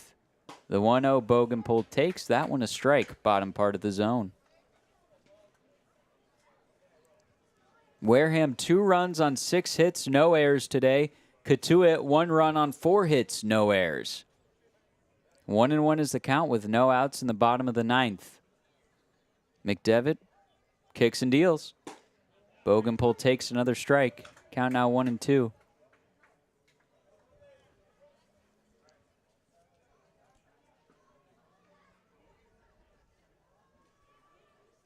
One ball, 2 strikes, no one out. McDevitt peers over his black glove. The righty delivers. Bogenpole takes that ball, bounces in front of home plate. Count evens at 2-2. It will be Bogenpole, Natilli, and Stevens. Should any of them get on base, Zan von Schlegel would be up. This middle part of the Cotuit Kettleers lineup full of great bats. 2-2. Bogenpole swings and taps one foul down the first base line. I think if you can get the bat in the hands of von Schlegel in a situation where you have a runner on, you're looking really good if you're the Kets. I mean, he's by far over the past week been your best hitter. No questions about it. Bogenpole 1 for 2 today. He has a walk. 2-2 is the count. Here's the kick and the pitch. Swung on, it's a high tapper. 2 hops right in front of first base. The pitcher, McDevitt, comes off the mound. Gloves, grips, and guns to first in time to retire Bogenpole. 1 away here in the home half of the 9th. 1-3 on the putout. Jack Natilli now up. Natilli is 0 for 2 today. He was walked in his first plate appearance. The true right-handed hitter leads the Kets in home runs this season.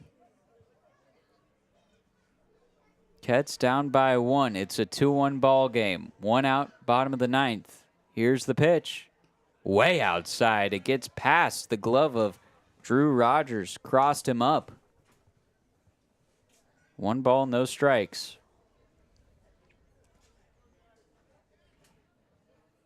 Natilli has rifled his fair share of baseballs past the fence here at Lowell Park. Tying run at the plate in him. 1-0. Just a bit outside. Count now 2-0.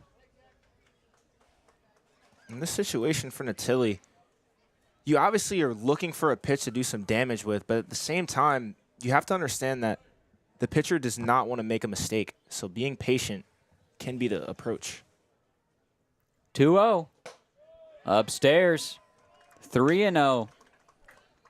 And now you're drifting into dangerous territory if you're Josh McDevitt, where you're going to give Natilli a good hitter's count.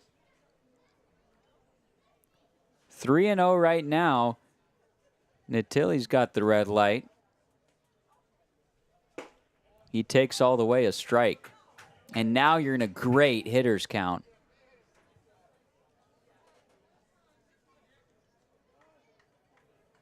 Three balls, one strike, one out here in the bottom of the ninth. Ket's trailing by one. McDevitt has a sign. The pitch. Swung on and tapped foul down the third base line. Natilli will take off his batting helmet, take a deep breath.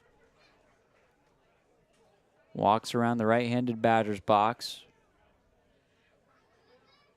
He resets and will dig back in. The righty with a deep crouch in his stance. He's staring down the righty, Josh McDevitt. 3-2 is the count. Here's the pitch. Outside, ball four. Natilli works a walk for the second time today. You can't tempt a catcher. Natilli's got a great eye. Up will step Nolan Stevens. He's got a lot of pop in his bat. Haven't seen the home runs like we saw him hit at Mississippi State this season, but they're in there. Runner on first, the pitch. Stevens takes upstairs, ball one. We talked about earlier Stevens' tendency to pull the ball. I mean, if you look between the gap between first and second base, there's a big hole. One ball, no strikes with one out, a runner on first for the Kets. The pitch. Swing and a miss from Stevens. He wanted that walk-off homer.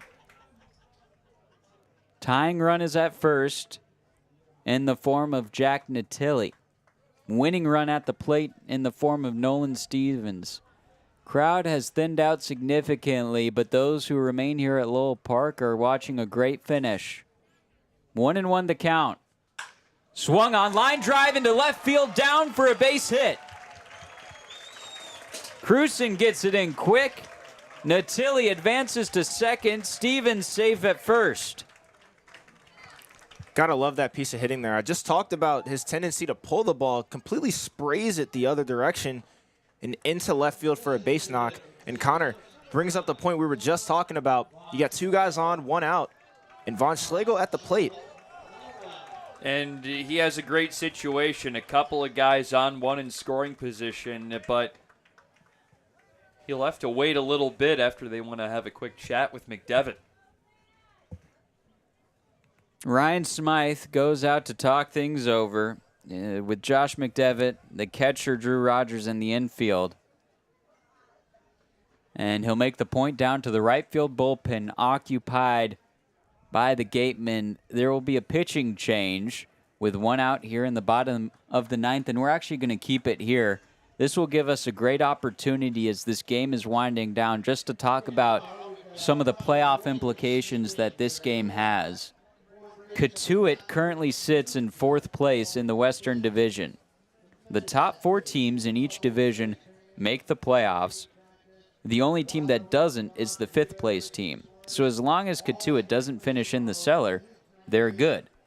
And they're not in danger of being completely banished to last place with a loss. They would be tied with Falmouth if they were to win. But again, like we talked about earlier, if Cotuit wins and Falmouth and Hyannis both lose, it looks good for them. And in the bottom of the first, Bornhardt has a 2-run lead on Falmouth. And definitely, and it's really going to be interesting because Cotuit's last game is going to be this Sunday at Falmouth. So it's going to be a lot of scoreboard watching for the next couple days. And in a perfect scenario, you don't want to be in the scoreboard watching place of things. As long as Cotuit keeps winning, they'll be able to control their own destiny. The problem is you drop a game here and there, or you take a tie in this final weekend of play, and you're starting to look, okay, well, Can we have Harwich beat Hyannis? Can we have Bourne beat Falmouth? And thus begins the time of season where you're more so watching rather than playing. And being in that situation is pretty difficult. So Cotuit needing wins where they can take them. There's a good chance here against Wareham to at least force a tie with 2 on, 1 out, and a new pitcher on the mound for the Gatemen. Kanan Clayton, the right-hander out of Nowlands, pitched with Boone earlier this summer in the Coastal Plain League, a 405 earned run average in 6 2/3. He's only made 1 appearance with Wareham, a 2-inning shutout appearance, didn't allow a base runner, so it's a good start for him with Wareham, but now he'll really be tested in a safe situation. Agreed. He does hold a walk percentage of his 2 years at New Orleans of 14% compared to a strikeout percentage of just 17. So Von Schlegel's really going to have a situation here where he can do something really, really big here for the Kets. Wareham up 2-1 over Cotuit. The Kettleers have runners on first and second. Jack Natilli, the tying run on second. Nolan Stevens, the winning run at first. And the batter, Zan Von Schlegel. The first pitch to Von Schlegel, he takes upstairs for ball 1. Cannon Clayton, 6'5", 225, a tall righty, out of the Big Easy. His path tonight won't be very easy. 2 on with 1 out. Here's the 1-0 pitch. Upstairs.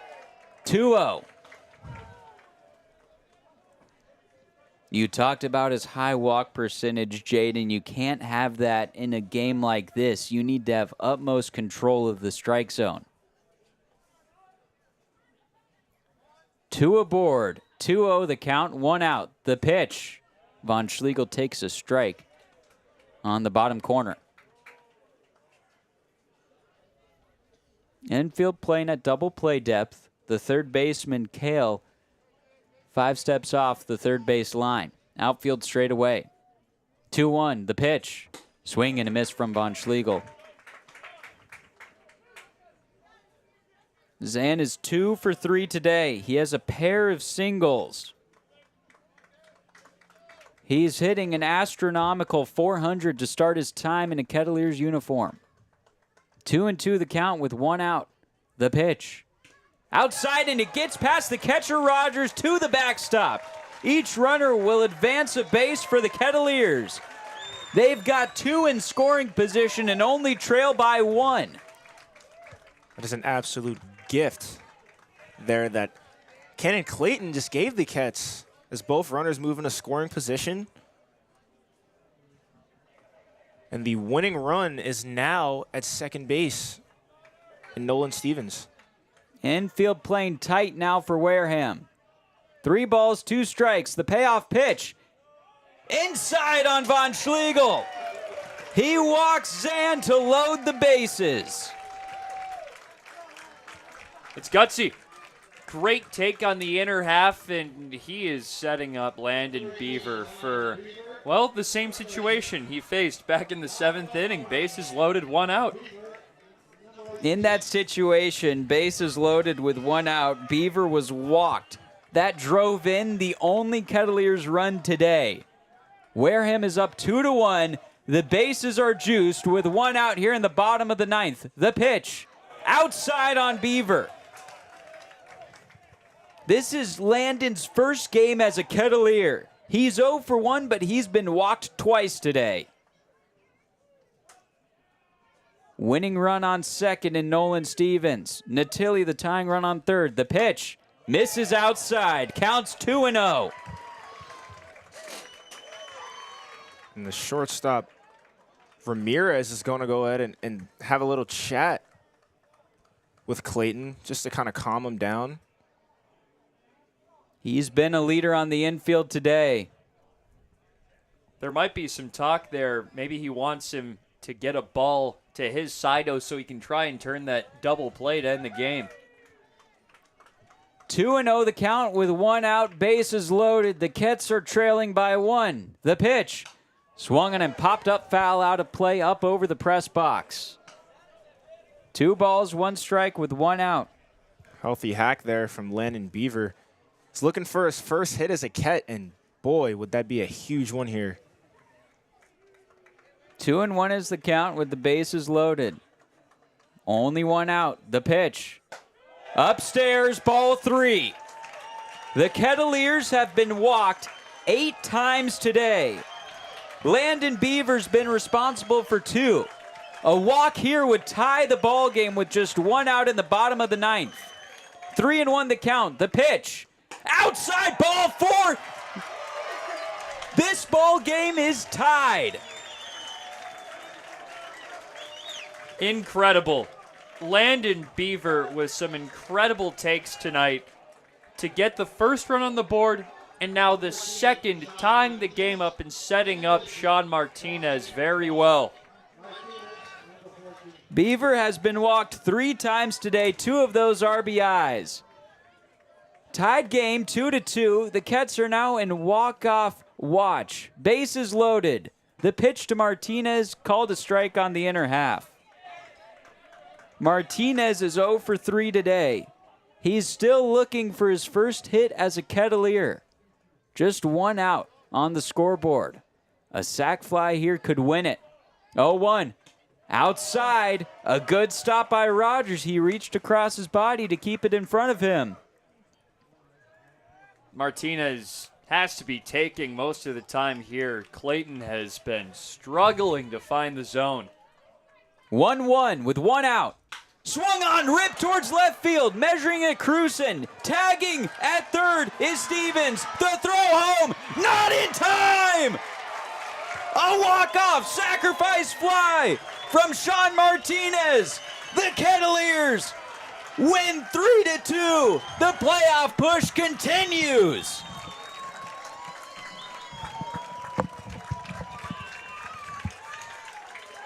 Incredible stuff. Sac fly, all he needed to do was drive it to the outfield, and the Kettleers have done their part, and with a couple of losses, they could clinch postseason play today. It's absolutely crazy how this 9th inning is turned out for the Kets and the way this game just turned around.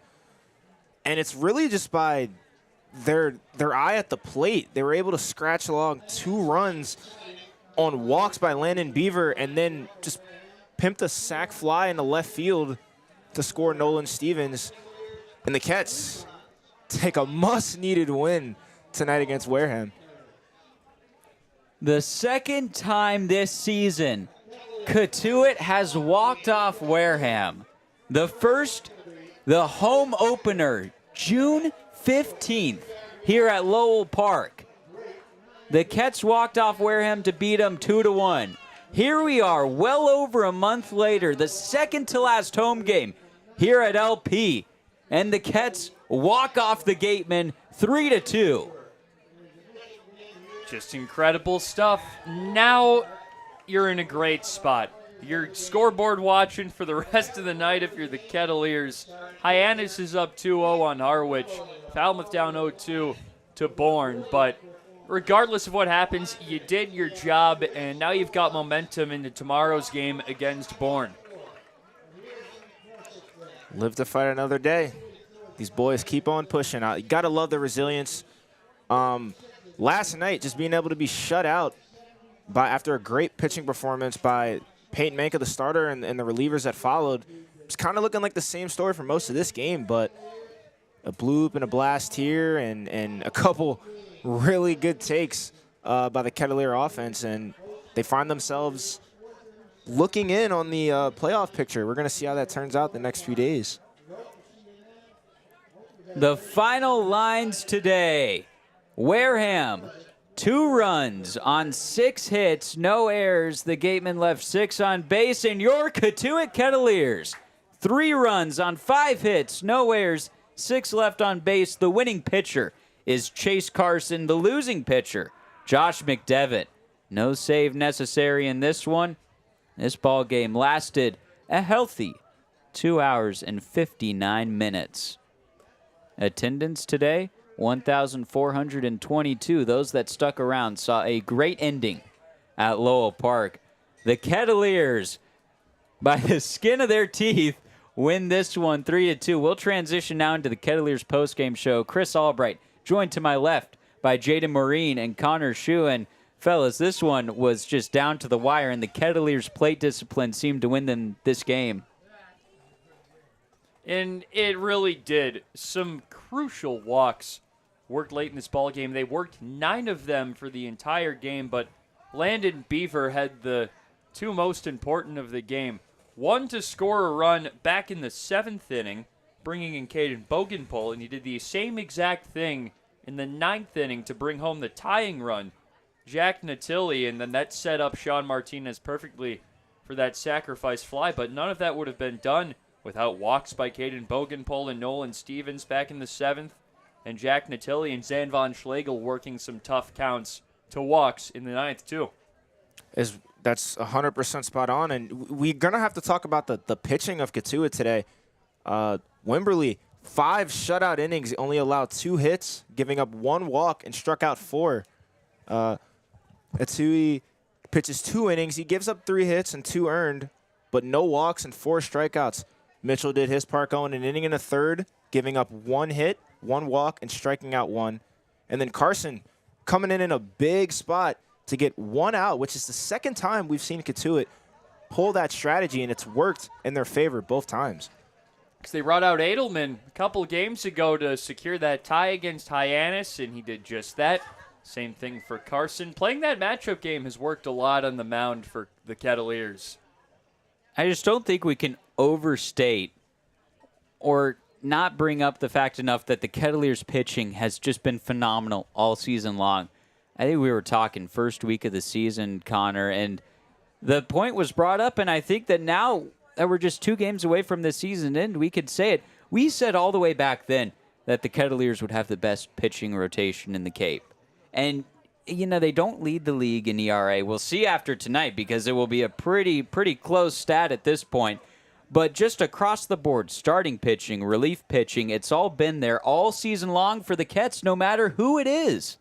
And that speaks to the job Tim O'Connor's done as the pitching coach. Just a revolving door of arms in and out of this system. But we saw 3 new pitchers come out today, and all of them really did their job, especially Nick Wimberley. It felt like he was almost untouchable in there as a starter at some points. Just looked strong as ever. And that might be one of the best Kettleer debuts we've had for a starter. A lot of the guys have pitched great, and that speaks to the great rotation we're talking about. But for some of them, it's taken a couple of starts, maybe a little bit of scuffling in the first to really hit their stride. But Wimberley hit the ground running after a great summer in the Cal Ripken League and is doing it against some really tough competition against a Wareham team that slugs the most out of anybody on Cape. 100%, and that just speaks to not only Wimberley's point, but a lot of these Kettleer starters have just been dominant throughout this entire summer. A lot of these guys have mixed results from their times at school, but they've done some really, really good work, and I have really no idea where this Kettleers team would be without their pitching as a whole. The Kets' arms silenced some of the hottest hitters in the Cape League. Wareham came into this game seemingly hitting a home run every single game. 34 home runs in 38 games for the Gatemen, and outside of a couple singles here and there, the bats were stifled for the Gatemen. In fact, out of all 6 of their hits, all were singles. So, I mean, to limit that hot-hitting team to no extra base hits, it speaks to the confidence that this pitching staff has. And confidence as well. I mean, they're filling up the zone. Being able to strike out 9 through 4 pitchers today with only allowing 2 walks. I mean, when you have movement guys coming into games, out of games, there's a lot of error that could pretty much go wrong just with throwing strikes. Some guys just have a bad day, but it's been absolutely a pleasure to watch these guys just go to work each and every day. And regardless on what the offense is doing, Cotuit's pitching has always been able to give them a chance. And this time, the offense answered after, which is something we've been waiting for over the past couple of games, especially seeing last night's just a tough one, 1-0 at Orleans. But they turned the page, and sometimes you don't have to do it with the hitting. If you can have guys with great plate discipline that can really work long counts and just get to pitchers, you can have results just like the one tonight. Kettleers beat Wareham 3-2. We'll now look at some heroes of the game. It's hard to pick just one. Some guys that really stand out. I think it goes without even mentioning. Say everything you want. I think offensive player of the game, Landon Beaver. In his first game as a Cotuit Kettleer, he went 0 for 1, but he was walked 3 times, and he drove in 2 runs on those walks, one of which tied the ball game. I mean, to just be in a new situation with a new team and have that plate discipline and succeed so well at that, I mean, that's just an incredible debut. It's not easy to work walks with the bases loaded. I mean, the pitcher is trying their best to hold you on the corners, and they just, I don't know, just great takes all around. And he walked a lot at school and walked a lot earlier this summer, so you got to tip your cap to him keeping that composure on the hill against some great arms. 100%. And with that, I mean, it's got to be some type of a weird scenario coming in and playing your first game with a team that's in the hunts for a playoff spot and who hasn't missed the playoffs in a number of years, to be able to come in and make that type of impact on a game where you go hitless is really something to admire. Overall, just a great day for the Cats. One guy with a multi-hit game, Zam von Schlegel, he went 2 for 3. He also had a walk. That was in a big 9th inning where he was just able to rack up the pitch count. You look at some guys that did great defensively. The guys up the middle infield, Ryan Farber and Sean Martinez, it seemed anything hit their way was going to be an automatic out. Especially Sean Martinez. He was a little quieter in his first couple of games, just not as many balls came his way, but he got a lot of action over at second base, and he made flashy play after flashy play. I mean, his ability to just read everything so well off the bat and charge, I mean, he's got a great glove out there, and when Luke Matthews isn't out there, he's done a good job to continue that exact production, and Ryan Farber does what he does on the other side. I mean, you're always expecting good production from him at the shortstop spot. Even in a day where he goes 0 for 2, I mean, he goes 0 for 4, he struck out twice. He's just a good presence to be out there in the field. And like a lot of these guys, you know, Tilly is an absolute dog. We've seen him get beamed by pitches and take foul tips, and, you know, to be able to keep his production. You know, you got guys like Bogenpol. Obviously, he had a hit today. He had a walk. It's really good to see this offense have somewhat of a slow start, but be able to still close out the game and take a win going into tomorrow's game against Bourne. So we'll do one last check of the Cape League scores. Bourne has extended their lead to 5-0 over Falmouth, burying them in the cellar. In the bottom of the second inning, Hyannis still leads Harwich in the middle of the fourth. It's going to be tough to beat them. They're one of the top teams over in the East Division. And Orleans versus Chatham. That game doesn't mean a whole lot for Chatham. They're out of the race at this point, but Orleans vying for that first place spot in the East. Brewster beat YD 9-2, and the Whitecaps are licking their chops at that number 1 spot. They have it right now, but Orleans is right in tow, and then the one right here. Cotuit 3-2 over Wareham. Cats beat Wareham for the 3rd time this season. All 3 of those wins in 1-run games. The Cardiac Cats doing what they do best against the Gatemen. We hope you join us tomorrow. It's the final home game of the season for the Kettleers. They host the Bravos of Bourne. That game at 4:30. If you can't make it out to Lowell Park, you can find us here on Cape League TV and the Kettleers Digital Network. Connor Shue or Jaden Marine, any final thoughts? The pitching never stops. Whoever comes in there does well. Agreed. I'm glad this offense was able to break through in a sense, and, you know, hopefully they're able to do the same tomorrow. A little bit more thump would be nice to have and give your pitcher some run support, but a win is a win, and this team will definitely take it. The playoff picture will look a lot more clear tomorrow. We hope you join us. For Connor Shue, for Jaden Maureen, for our producer and our director, Sorka Lewis and Riley Lewis, For our sideline reporter, Brooke Kilgore, I'm Chris Albright saying good night from the beautiful Lowell Park. Cats beat Wareham 3-2.